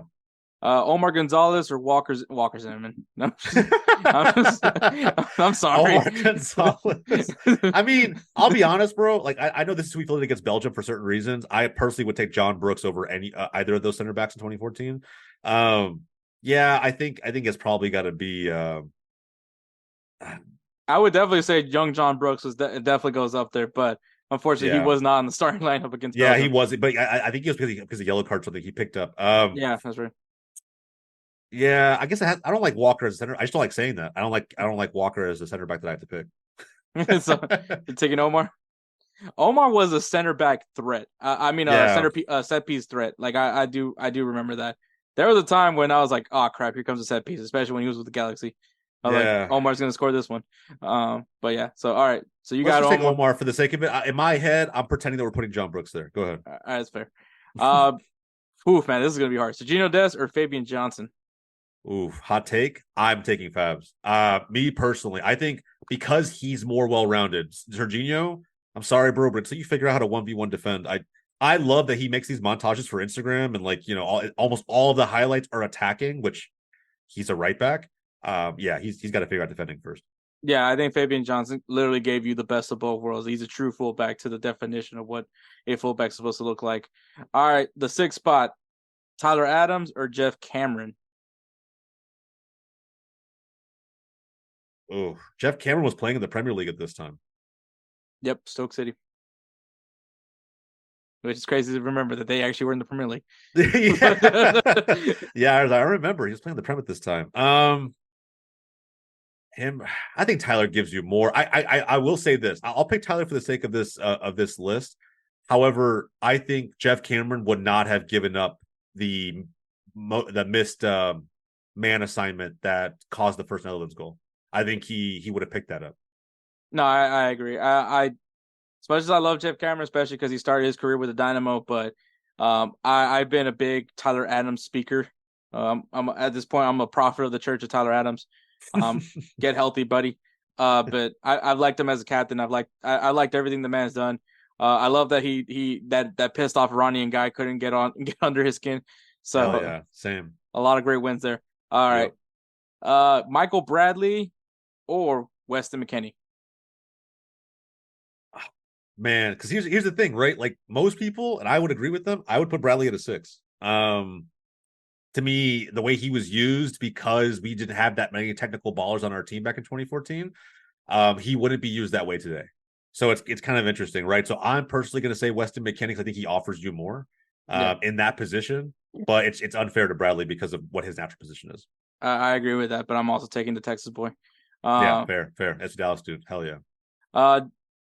I'm gonna go ahead and say Jermaine Jones, but Jermaine Jones or Yunus Musa. Funny enough, both of them guys that chose the U.S. over their respective countries. So. Yeah, 100%. Man, I love Yunus. I think he's the best interior midfielder that we have on the men's national team. And that's even in situations where they throw Gio into like a 10. Because I think as great as Gio is, like I think Yunus Musa offers so much more to going forward and defending. Mm-hmm. And he's literally an engine. He's fucking everywhere. But Jermaine Jones was different gravy, bro. JJ was like, I'll never forget that goal against Portugal, man. I really won't. The minute he cracked it, I was just like, this is either going in or this keeper's gonna make the fucking save of his life. And yeah, man, I'll never forget that goal. I'm gonna say JJ. Yeah, and I have to say JJ just because like. Well, I have his jersey, so, but I do love Yunus Musa. I am gonna try to get me an AC Milan Yunus Musa jersey, just because he also has got the 80 on it. Alejandro Bedoya or Christian Pulisic? Okay, it's Christian Pulisic. I don't know. Yeah. No one's picking Bedoya. No, and if the Philly Union were smart, they wouldn't pick Bedoya this summer either. They got to figure out a way to move that guy on. Yeah, this is the guy that I've been trolling for the longest, saying like I don't know what he has on the U.S. men's national team for him to get called up so much. That's true. Apparently, it's worse than what the Reina family had on.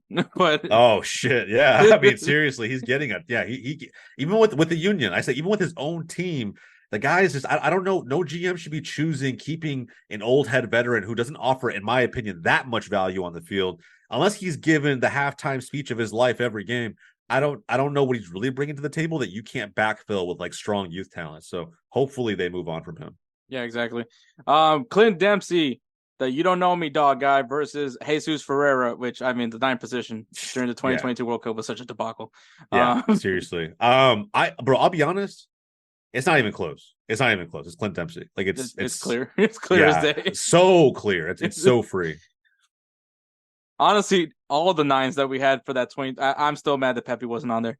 Yeah, bro, it makes no sense. He literally helped get them to the damn tournament, but didn't make it to it. Okay. I would have definitely taken Pepe and Pfock. I don't know what the hell it was with Josh. Maybe Josh Sargent had something on Berhalter, but I mean, like, and Haji Wright. It was a hit. Like Ferreira and Haji Wright made no sense to me. The biggest head scratchers ever. Yeah. And then on the right side, we got Graham Zusi or Tim Weah. I'm fucking biased as hell. I'm Tim Weah. I'm a Tim Weah. Yeah. I will say this, like I said, because of the modern age, it also depends on like what time frame this game is being played, right? Like modern football, they're just in soccer, they're just faster, more athletic. The game requires that for how fast it's played. Tim Weah easily, but bro, I will say Zusi was a Mexican legend at this time, by the way. Yeah, and bro, even with Sporting Kansas City, dude, he had a crazy free kick, a crazy right foot, I think, or was he lefty? I can't remember. He played on the left, but he was right footed, right? Yeah, he played inverted. Yeah. So, bro, but his ability to find teammates in the box, like I always say this to me, if there was one thing someone like Zusi was better than a world beater like Kevin De Bruyne at, it is finding your man. Kevin De Bruyne spams like 60 crosses a game to find Haaland, who's the biggest fucking guy on the pitch, whereas Zusi could hit you right above your fucking right ankle as you were running sometimes. So I don't know. I think he's like someone in this combined team that I could bring on as a super sub off the bench. All right. So as I'm doing the tally right now, it is actually split. It was split down 11-11 from the votes. And I think at the end of it all, the mentality, which I think unfortunately the 2022 U.S. men's national team had none of that. I give the edge to the 2014 U.S. men's national team. I don't think that there's anyone that can say that the 2022 team was mentally tougher than the 2014 team. No, definitely not. Like if they play each other today, I think even with all that skill that the 2022 team has, they get bodied and weight roomed by the 2014 team. I think that they don't even let them breathe and show them a side of the game that they didn't even know they had. So yeah, I agree. Yep. All right, man. So there's that. We'll post this topic on our Instagram and X. So if you guys want to go ahead and share your thoughts, you can go ahead and throw it in there. If you guys think the 2022 team has that dog in them and we're just not knowing what we're talking about, we're the old man's yelling at cloud or something. But all right. Players of the Week. Players of the Week is brought to you by In the Clutch. In the Clutch is an amazing apparel company that has partnered with the Players Associations of Major League Baseball, Major League Soccer, the National Basketball Association, the National Football League, and so much more, man. These shirts are amazing as far as the comfort of the material. They fit nicely. And to quote Kelsey Coyne of High Low Sports, they have passed the fat boy test. And at best of all, it all goes to the players, which that's the most important part of it all. So if you guys go into intheclutch.com, you can even search by your own city. If you have a specific team that you want to rep, a specific player you want to rep, you're going to find some stuff on them for sure. And I really enjoy it. And it, once again, goes to a great cause, which is the players once again. If you guys go to intheclutch.com, use the code InsertName at checkout, you'll save yourself 10% off your entire purchase. Intheclutch.com. Thank you so much for being our partner for Players of the Week. Jose, your first Player of the Week, who is it going to be? Bro, I hate this. I hate this segment. I think it's, man, it has to be Jude. I think it has to be for me. I watched the Classico full way through and through. I don't think his gameplay dominated. He's literally making his Player of the Week because of clutch factor. Like that's it. Like he's the most clutch player in the world right now, and it's not even close. And for those who don't know me on this show, this is an FC Barca fan talking. I think Jude Bellingham, I think look, they won't last forever. The luck, not the luck, but the clutchness or the form that he's in will run out. And as a Dortmund fan, as you know, someone who supports Dortmund in Germany in the Bundesliga, I know this all too well. I love Jude to death, but I've seen plenty of moments where we bottled it and we were counting on him for a big performance. But at the end of the day, I think with El Clasico, bro, the two moments, right? The cracker from distance where he completely took Ter Stegen at his near post, and then the craziest cross / touch from Luka Modric over to a wide open Bellingham in the middle of the box, and he megs Ter Stegen on the way in. That is some crazy, I'm in the best form of my life shit. Like, it doesn't happen regularly. You have to tip your hat when it does. This is a Barca fan giving his flowers to the most valuable player on Real Madrid's roster right now. He did it in the biggest game of the season up to this point, El Clasico. It's not the only one. We have at least 2 more left. I think it's going to be really interesting to see how it pans out. I'm glad this one was good. And bro, I'm expecting, there's a lot of big expectations now on him to keep doing what he's doing. You almost wonder where Madrid would be without him. But yeah, man, a lot of pressure on this 22-year-old man. I think he still a kid in my opinion, but he did the damn thing against Barca this weekend. So player of the week. Yeah, it's a pretty good one. I approve of it. Edward did send me his player of the week. His player of the week is Eddie Nketiah, who scores a hat trick in Arsenal's 5-0 victory against Sheffield United. So yeah, if there's one thing Edward and me do all the time is that we go find guys that score hat tricks. Or this is Edward's legitimate thought process when it comes to picking a player of the week. Once again, he's a father of twin boys, so whenever he has a chance to watch TV, if he can't, then he just has to look up scores. Yeah, that's fair. So if it's not a hat trick guy, it's definitely if Barcelona won, then he's just gonna pick the guy that scored the goal for the Barcelona game. Well, look, bro, I rest assured I watched as many matches as possible. Jude fucking balled. Yeah, it was a good one. But Eddie also great performance. Bro, Eddie balled his ass off, actually. Yeah, especially all the criticism that young man gets for wearing. Do you think, as an Arsenal fan, do you think Eddie's just a little side tangent? Do you think Eddie's, I don't know, going anywhere? Like you mentioned, there's a lot of talk around him, right? Like, do you think he's good enough for Arsenal? Do we keep him or does he move on? I think he's one of those. I think he's in a situation where he's surrounded by so many talented players. I mean, he's also another guy that came up through Arsenal. And I think if there wasn't a Saka, if there wasn't a Smith Rowe, who's kind of falling off a little bit, I think he might be the one to get out. But yeah. But I mean, and then you have Odegaard, a super young captain now. But I mean, obviously, and then Martinelli, you know, his stock was rising as well. You have Gabriel Jesus is probably like the one reason why we don't see Eddie regularly. Yeah. But then again, it's also Gabriel Jesus, so he loves to get injured. So I think he's just in one of those unfortunate situations where there's talent clearly ahead of him. But do I think he can by himself do what he would be able to do? Probably not. I'm not saying that he's not good, but he's not great, but he's also not awful, if that makes any sense. I think he gets the job done. I mean, he's done it time and time again. When someone needs to step up and score a goal, Eddie has done I think he does a very good job on it. But is it someone that we're gonna see day in, day out get those important goals? Because also let's face it, this is Sheffield. But I think that there's like limits to Eddie, but I think that just comes with confidence. Once he gets regular minutes and once he's realizes that he is like a very top, can be potentially a top striker in the Premier League.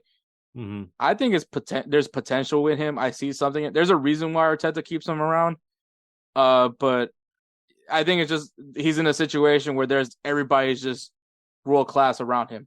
Yeah, I mean that $100K a week that they gave him probably doesn't help in terms of moving him on. But yeah, at the end of the day, yeah, I agree with you, man. I hopefully we see more of this from Eddie. He justifies his place there.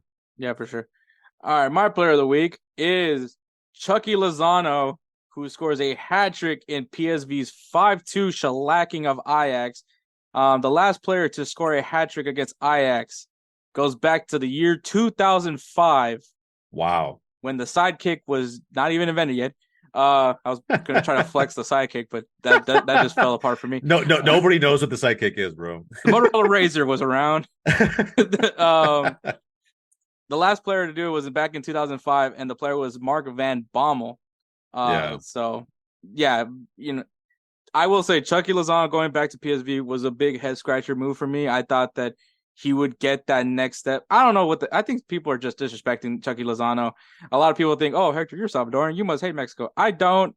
I hate the fans. But that's fair. That's fair, bro. That's fair.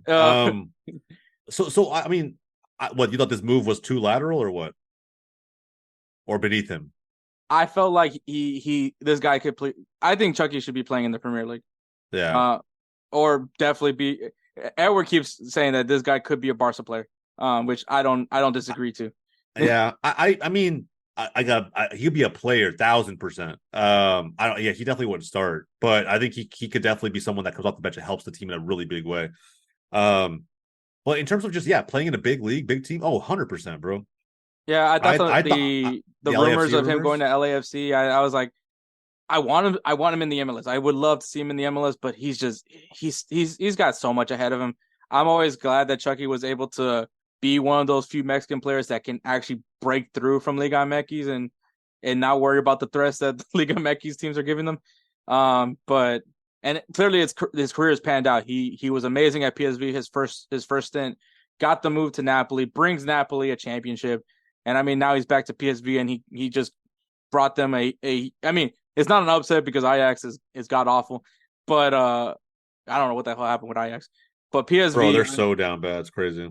PSV is on the trajectory, man, and it's cool because Chucky Lozano, Sergino Dest, and Pepe are all over there. Malik Tillman is also over there, so it's really cool to see that. But yeah, Chucky Lozano, a player that I highly respect. I have the utmost respect for in Mexico. I mean, the guy had the coolest goal in the World Cup when he scored against Germany. So I mean, yeah. But yeah, those are our players of the week: Jude Bellingham, Eddie Nketiah, and of course Chucky Lozano. Congratulations for being our players of the week. If you guys go on Instagram or at X, you guys can go ahead and put in another vote to put themselves even further ahead in the Roosevelt Spencer's Player of the Year award. And it's anybody's game right now. Jude Bellingham, if he gets one more vote, could be tied up there with the likes of Pedri and Erling Haaland. What a combination there. Seriously. But yeah, so congratulations to them. Once again, thank you for In the Clutch. Great partner. Go to intheclutch.com. Use that code InsertName to get a 10% discount. And also congratulations to Lionel Messi. He won the Ballon d'Or, 8th Ballon d'Or. So there we go, baby. Number 8. So top 30 contest of the year. So there you go. I'm sure the MLS isn't going to have him at the MLS Cup presenting the trophy to the fans. I'm sure that's not going to happen by any means. There's no way that's going to not happen. So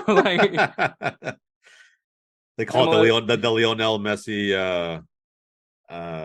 Was it the Lionel Messi trophy for the champion in a short time at MLS? That'd be crazy, bro. You're like, what?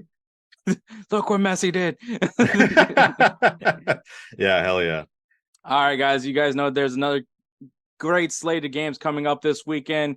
Before we get to the big leagues that we normally talk about, to the other leagues, which is kind of disrespectful right now, but Boca Junior versus Fluminense for the Copa Libertadores final. This is the matchup. Edson Cavani taking on Marcelo. This is going to be a good one, a juicy one. Make sure I believe it's on beIN Sports. So if you guys have beIN Sports, make sure you guys go check that out. It's going to be a really good one. Also in Turkey, we got Fenerbahce taking on Trabzonspor. Fenerbahce, obviously, right now one of the standards of the Turkish league. Though Galatasaray, I think, has yet to have received a loss. But some good games in Turkey. That's a big rivalry there. And in Brazil, I know they're not competing for the Copa Libertadores, but Palmeiras taking on Atletico PR over there. Also a really good matchup over there in Brazil. MLS, I mean, we've been talking about it this episode, MLS Cup playoffs. It's going to be the game 2s of the round 1 series. So we'll see who gets eliminated or who fights for another day. We'll see what happens there. Yep. Liga MX, we're getting closer and closer to decision day. It's actually going to be 12th of November, but we do have some big important matches as Tigres takes on Atlético San Luis, which I still can't believe they're in a playoff position, but they are. Are they San Luis is? Yep. Wow. That says something. Okay, go ahead.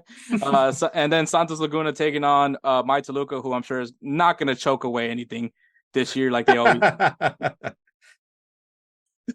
I don't know how I picked Toluca, man. I'm not even Mexican, but I was like, oh, that's cool. I mean, Toluca's branding and their colors. I mean, especially if you're a big red guy, like, yeah, I can see it back in the day. It was Jose Cardozo. It was Jose Cardozo. Was it that what it was? Yeah, it was exactly that. I don't know, bro. I mean, I'm not a Toluca guy, so yeah, couldn't tell you. In League we got Marseille taking on Lille. And Lyon, who is still yet to record a win, is taking on Metz. Bro, they're down bad, right? How many points they have right now? I think they only have one draw. Oh my god. They have yet to have won a game. And then they lucked out, in my opinion, because Lyon and Marseille were supposed to play this past weekend, and someone attacked their bus, so they had to cancel the game. What? Which is prime League One. Fan debauchery right there. Oh yeah, Fabio Grosso got hit with the stone, didn't he? Yeah, yeah, bro, that shit's crazy. So I think Lyon can, Lyon, they're probably gonna lose to Marseille, but I'm really contemplating on making a jersey bet with Lyon, staying in Ligue 1. But I'm not going to do it. It's not a big enough league for me. If they were to get relegated from Ligue 1, which is already a hell of a farmers league, I don't know where you go from there. As a Lyon fan, I mean, bro, we think United fans are down bad. That's reached a whole new level if that happens. I mean, they already had the moment where the fans yelled at them through an intercom. So it's I remember that. Lyon's down bad, bro. Lyon is down bad. That's for sure.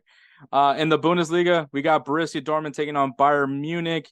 Their Klassiker. Singing Bet is on the line. Here, Edward and Spencer taking on me. Edward and Spencer are both supporting Borussia Dortmund, and yes, I'm the asshole that puts for Bayern Munich. But Singing Bed's on the line. Edward is very much down bad. Speaking of down bad, Edward's down bad because he is last place, and me and Spencer are still battling out for first. So tough. So Edward definitely needs this. I definitely need this, and more importantly, Spencer also needs this. So, this is anybody's game right now. Maybe Bayern Munich got tired of scoring goals. Maybe that I'm going to say something positive for Edward. And also Hoffenheim taking on Bayer Leverkusen. I think that's going to be a really underrated matchup. If you guys don't watch, I always try to recommend other teams, not the big names, just so you guys can see that there's other teams besides the big names, but I get it. Leverkusen's real this season, though. I mean, if you haven't tuned into the Bundesliga and watched them, go fucking watch it, man. Xabi Alonso has that team moving mad right now. I think that they're probably one of the most slept on teams in all of Europe. I'm legitimately the Randy Marsh meme of him sitting by his computer, just thinking about him going to Real Madrid. So good times. So that's just me right now. In the Serie A, we got Atalanta taking on Inter Milan and Fiorentina taking on Juventus. So some other good match. I mean, this is the big teams. So I mean, I can't do anything about that one. Yeah, those are big teams. In La Liga, we got Real Sociedad taking on Barcelona. Barcelona needs a bounce back.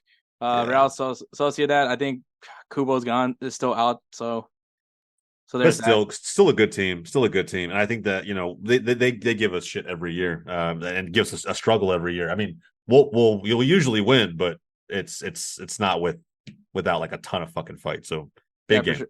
I mean, if you're a Real Sociedad fan, at least you're not Sevilla. So I mean, at least there's facts, bro. Facts.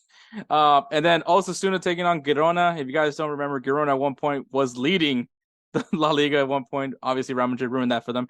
But yeah, if you guys don't know, Girona is also owned by Manchester City. So check that out. Osasuna is one of those teams that me and Edward both agree that gives us massive headaches. For some reason, they always show out against our teams, and I hate it. It's like it's not even Celta Vigo anymore. They're terrible. Getafe is the team that tortures me the most. God, they play the worst brand of football in the world too. Yeah, and Edward used to say Espanol, but thank God they got relegated. Yeah, thank God they got relegated. Move on. And in the English Premier League, we got the new money Newcastle United. I believe this is now where Sandro Tonali might be facing a suspension right now. Don't quote me on that one. Yeah, we don't know yet. But Newcastle United will be taking on Arsenal. Still be a pretty good matchup, I think. And No, a huge matchup. speaking about teams that are down bad, Fulham taking on Manchester United. Manchester United, this is your time. This is the McTominay game right here. It's just like, bro. Realistically though, like not. what happens? What happens if Fulham wins? What happens? Ooh, This man. is a team that got kind of picked apart by Chelsea. Do I label it as a loser leaves town game? I mean, not for Fulham. I think Fulham, the standard is their standard. But I mean, for Manchester, yeah, this is like a potential firing game. I would say that at the least, or at least someone's getting the axe. Is it Ten Hag, or maybe James Sandra continues being shunned? I don't know. But I don't know, bro. I don't know. I'm really curious. I'm asking every person who has an opinion on Manchester United because I think something crazy will happen if United go down. If the only team they would have beaten in October would have been like FC Copenhagen, you know what I mean? Like, yeah. And I guess technically Brentford in the first week of the month, but they had to do it in stoppage time. I don't know if they lose to a Fulham team who has already been proven to be beatable by a number of teams. I think Arsenal did tie them. That was like the second game of the season. I get it, but they just got picked apart by 10th place Chelsea or whatever place Chelsea's in. I don't know, man. If United lose to Fulham, I think there's real questions. I don't think it's a loser leave town. I think what I would say is this is Manchester United's last shot to prove that they're not a banter club. I think that's what it is. I think that's what's at stake now. Because if you lose to Fulham, I'm sorry, you're Manchester United. Like that's just what you are. Unfortunately, you're right there next to Chelsea. Like you're just as down bad as Chelsea is. At least that's where I'm going to throw it out there because I mean, you should beat Fulham. I say should, but sometimes it doesn't happen that way. But I don't know, man. Yeah, I think this is where the banter title comes in. So that's what they're playing for. That's what's on the line. Let's go. Are you or are you not a banter club? So I think that's what it is. I mean, you can if you disagree, you can. Spoiler alert: the answer is yes. Okay. But yeah, so obviously, man, these are just a few games. There's a lot of games going on this weekend. But if you guys don't know what to look after, this is a good beginner's guide. If you guys are getting into football, or maybe you're Edward that has twin boys and you just need some help. So. Hell yeah, absolutely. Go check them out, man. There's so much. And now, until obviously the next international break, there's going to be a ton of amazing footy. Exactly. So, so that is it for that one. And then we're going to take one more break. This is it for Jose. And then I'll go ahead and wrap this show up. But before we do, obviously, Jose, this is your chance to go ahead and do some shamelessly plugging. Yeah, bro. Absolutely, man. I appreciate it. And look, man, I'm down to come back whenever. I think the show's awesome. I feel like I bleed for this sport. I watch it every weekend on my couch. It's all I do, I think, with my newborn son. And it's I love it. It's the best part of my week.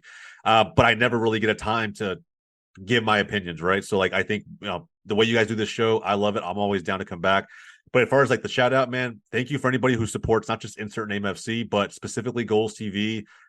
They're one of the many shows, high quality shows that are on the platform, whether you're someone who loves Manchester United, and if you do, bro, I'm sorry, times will get better. Hang in there. Premier League, La Liga, MLS, USL, whatever it may be, regardless of the leagues that you follow, regardless of who your hometown club is, we probably have some content up on the platform. We always say we're trying to be the Hulu and the Netflix of soccer, but really at the end of the day, we're just trying to create something that's led by independent content creators who know ball and this game better than anybody else on this side of the world. That's what we're trying to build. So if that's your shtick, if that sounds like fun to you, and you want to discover the next InsertName FC, you want to discover your next favorite show out there, head to Golz.tv. It's got a very YouTube-like feel to it right about now, and I got pretty confident you're going to find something that you like. There you go, man. So thank you, Jose. I know you got a newborn waiting for you, man. So congratulations. Thank you, brother. I appreciate that. I appreciate that, man. Thanks for having me on. Bring me back in anytime, man. I'm serious. Of course, man. All right, brother. Let me tell you guys about BellyUpSports. BellyUpSports is the internet sports bar. Go ahead and check out their website, www.bellyupsports.com, to read some great articles from great writers all across the country, from hockey, baseball, golf, soccer, you name it. BellyUpSports is the premier, not your average website. And we're back. First off, obviously, I want to thank Jose for coming in and stepping in for Edward.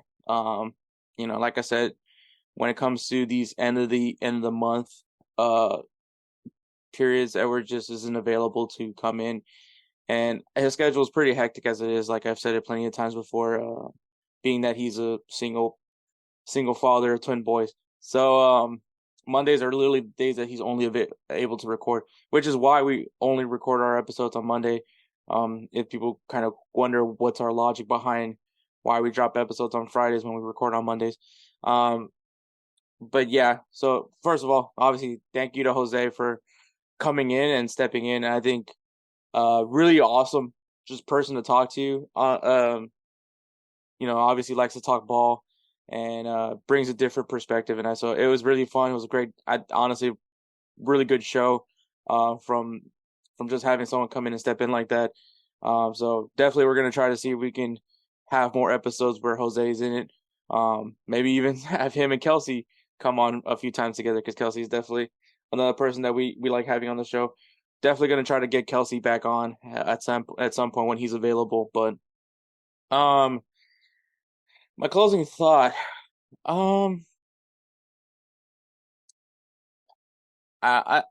here's the thing. So obviously before, while we were recording this episode, it was announced that Lionel Messi won his 8th Ballon d'Or, and I'm really just gonna save anything that I have for Messi winning the Ballon d'Or for next week's episode, because especially to have Edward share his thoughts on it as well.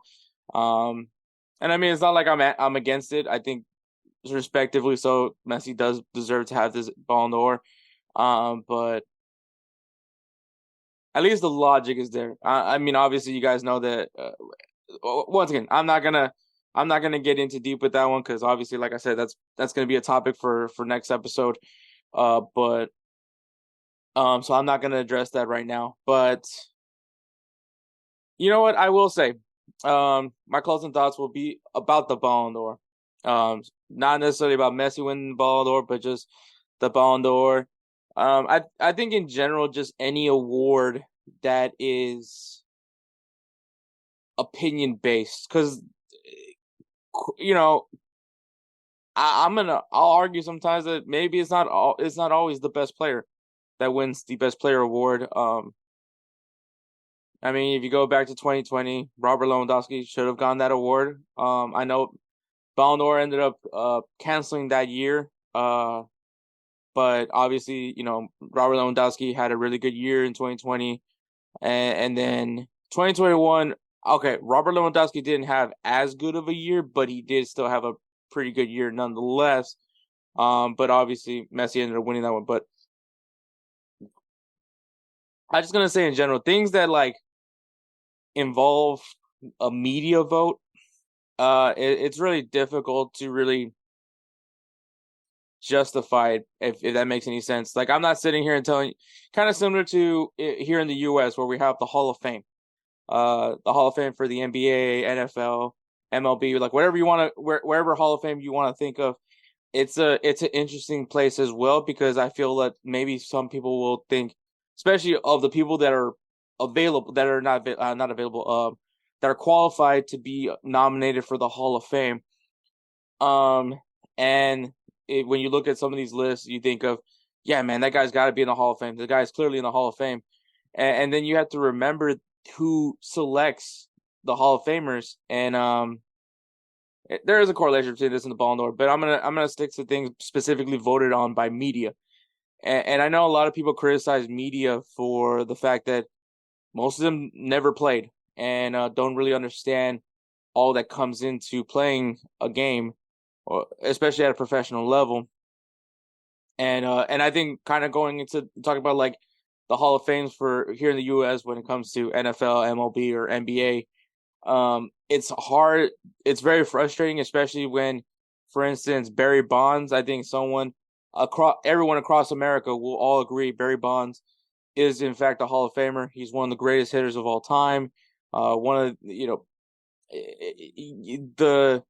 the notion of him being involved with the steroid era of baseball, which is the argument why Barry Bonds doesn't get put into the Hall of Fame, is for the steroid era. But then you still had plenty of guys that were from the steroid era still in the Hall of Fame. So, and I would argue a lot of people that are big baseball fans like myself, the steroid era was one of the best eras of baseball because of just so many home runs that were being hit. Obviously, we didn't know about the steroids, but it made baseball fun. And it's kind of it goes, but once again, like these writers, they kind of pick and choose how they want to go about it. And I think the thing that, especially with the Barry Bonds situation, is because Barry Bonds never admitted to steroids. They just keep saying that he used steroids because of look how he looks then, look how he looks now. Kind of like showing like the muscle mass that he gained at one point in his career, his size, the change in size that Barry Bonds had at one point in his career, and they're like clearly he's doing steroids, but once again, he never popped, and at least as far as I know, he never popped, and he never admitted to it. So for all I know, he never did steroids.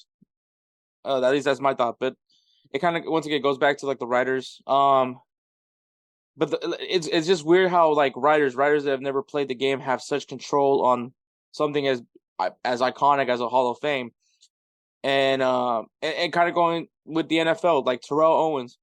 If you guys don't know, Terrell Owens was a wide receiver, played for the 49ers, played for the Eagles, played for the Dallas Cowboys, but just truly probably one of the best wide receivers ever to have played the game. He was on the cover of NFL 2K, one of the 2K series. I think that was my favorite football game actually. But dude was a legend. Dude was goated. Like this guy competed in a Super Bowl with an injured shin. I don't know if it was broken or not, but I know he was injured and still played. And so and had a pretty good game too. I mean, they still lost the Super Bowl, but he was not the reason. And like he eventually does get put into the Hall of Fame, but it took so long to put him in there. I'm not saying he should have been a first ballot Hall of Famer by any means. I didn't think once he was qualified for Hall of Fame that immediately put him in, but he's definitely deserving of the right to be a Hall of Famer. Which I mean, like I said, eventually he did, but it was because after getting I think the media got a lot of pressure from everywhere else as to why the hell is this guy not in the Hall of Fame, and I think that's when they decided, okay, let's put him in the Hall of Fame, and so like.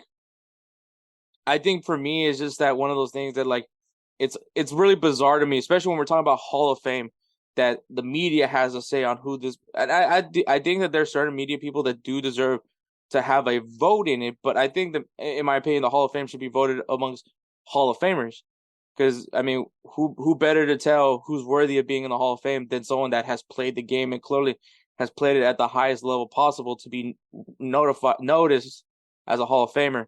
And that's always been my thing, my opinion on that one. But like, because there's always athletes that get overlooked because of how they treat the media. Which I mean, I get that could be probably an issue as well. But like, just because you're not, you don't give the writers the red carpet treatment in your interviews, that's the reason why they'll vote you off, because they say that you're not the complete package. Which when the hell did talking have to do with being an elite athlete? And so that's what was interesting to me, and so it kind of goes back to the Ballon d'Or, because if I'm saying all this stuff about the Hall of Fame, which at one point, I mean, aside from them being elite athletes, it's also kind of a popularity contest. How popular were you with the media is going to dictate whether or not you're a first ballot Hall of Famer, or it's going to take your eighth time of eligibility to finally get put into the Hall of Fame. And that, I think sometimes that's what it is with the Ballon d'Or. I do think that, I essentially believe every player that's up for the nomination list is worthy of being a Ballon d'Or winner. But obviously, that's why me and Ever, once that list comes out, we look at that list and then we start picking our top three.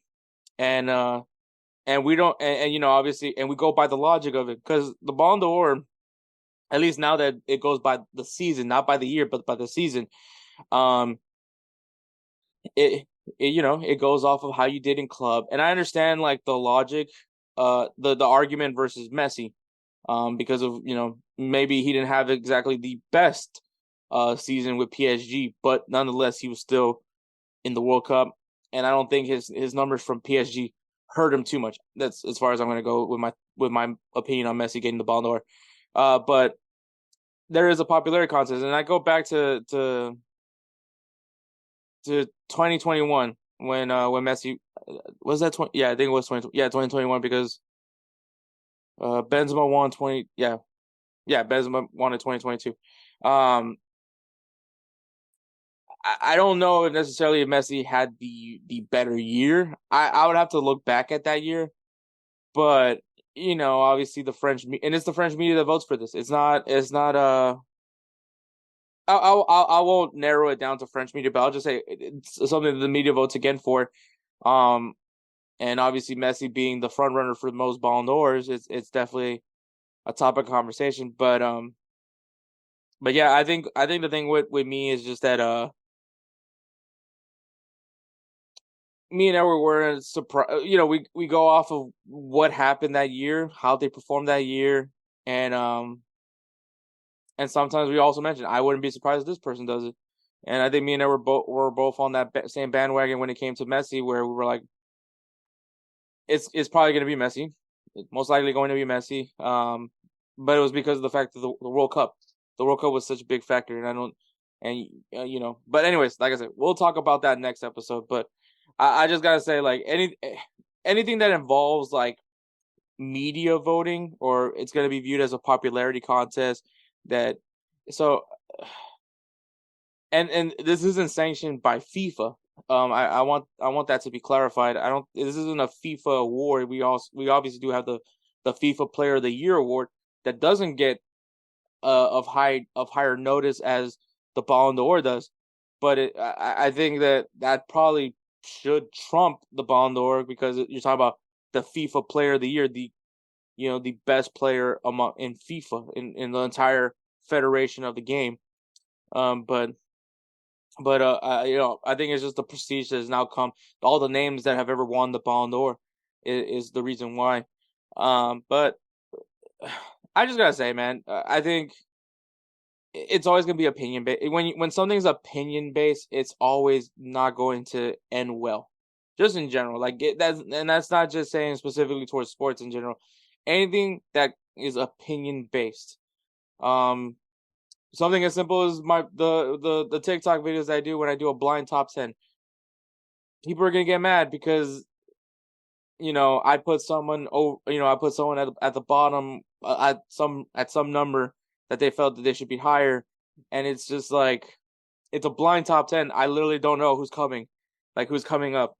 So it's just one of those things where it's kind of funny. The reaction that I get, people that really do get very angry that I do a blind top 10, but once again, it goes back to having an opinion on it, opinion based. Like, there's guys that I think are better than somebody else. I have my biases. I'm a Real Madrid fan, so of course, any player from Real Madrid, I'm gonna put on top of somebody else. And I think that's like, I think at the end of the day, that's something that we have to start like learning and understanding, is that things that are opinion based is never going to be like overall agreed on, because once again, everyone has their opinions, everyone has their biases, and it's not no one's going to be 100% able to get everybody's approval from something as simple as picking the Player of the Year, or picking a Hall of Famer, or making a top 10 list or a top 5 list. It's just not going to happen ever. It's just not. That's just the way it's going to be. So yeah, just wanted to put that out there. Just it's an opinion. It's never going to be what you like, because it's on the person who is making whatever opinion made. And so that's all I gotta say, man. Take things with an opinion with a grain of salt is the moral of this closing thought of mine. But all right, guys, thank you for listening to episode 150. Another big milestone, I guess, at this point. But yeah, so thank you for another great 50 episodes, and let's go for another 50 to get to 200. But I want to give a shout out to the Belly Up Podcast Network. Check them out, BellyUpSports.com. A lot of great articles that are being written over there. Go and check it out. Also follow them on Instagram and X at BellyUpMedia and at BellyUpSports. You'll get the updates on any articles that are being posted, any special podcast, any special live shows that BellyUp is going to be doing. You can be informed over there. Shout out to Golz TV, man. You got to meet the man in charge of Golz TV, Jose Tellez, man. The man has a really great vision, man, and that's why we're so excited to be part of all this that's going on, man. Check them out at GolzTV. That's how you go. Subscription is free right now, so go ahead and check it out. It's really easy to go to navigate through that website. So check it out. Follow them also on Instagram at GolzTV, at GolzTV, and on the X or Twitter, if you guys don't know that that's X now, at Golz_TV. Once again, at Golz_TV. And of course, I cannot not shout out this person.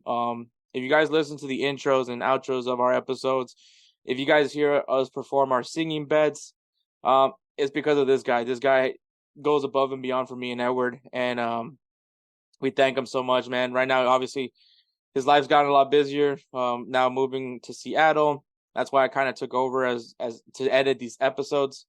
But still, the beats are all Spencer, so I'm always gonna give props to Spencer for that. We love Spencer so much, man. He came into the journey with us, and we're always gonna show our love for him. We always help him out with stepping up on his jersey game. He's an Atletico Madrid fan now. And he loves Man City. He loves Borussia Dortmund. Loves Atlanta United. So, if you guys love our beats, love the intros and outros that we have, well, follow him on Instagram at ThatGuyDope. Once again, at ThatGuyDope. If you guys need some beat work done for you guys, whether you guys have a podcast, whether you guys have a YouTube channel, or you're trying to get into the music industry, well, hit up Spencer, man. So he'll take really good care of you. I promise you that. He's very good at being 100% with you. He's very transparent, and he will make sure that he gives you an amazing beat. So once again, follow him on Instagram at ThatGuyDope. At ThatGuyDope. Shoot him a message right there. Thank you so much. Episode 150. I think this is definitely up there for one of the best episodes that we've ever done. And catch us next week for episode 151, where we're definitely going to be talking about the Ballon d'Or and maybe some other crazy soccer topics as well. So thank you so much for listening. Catch us next week. Take care, guys.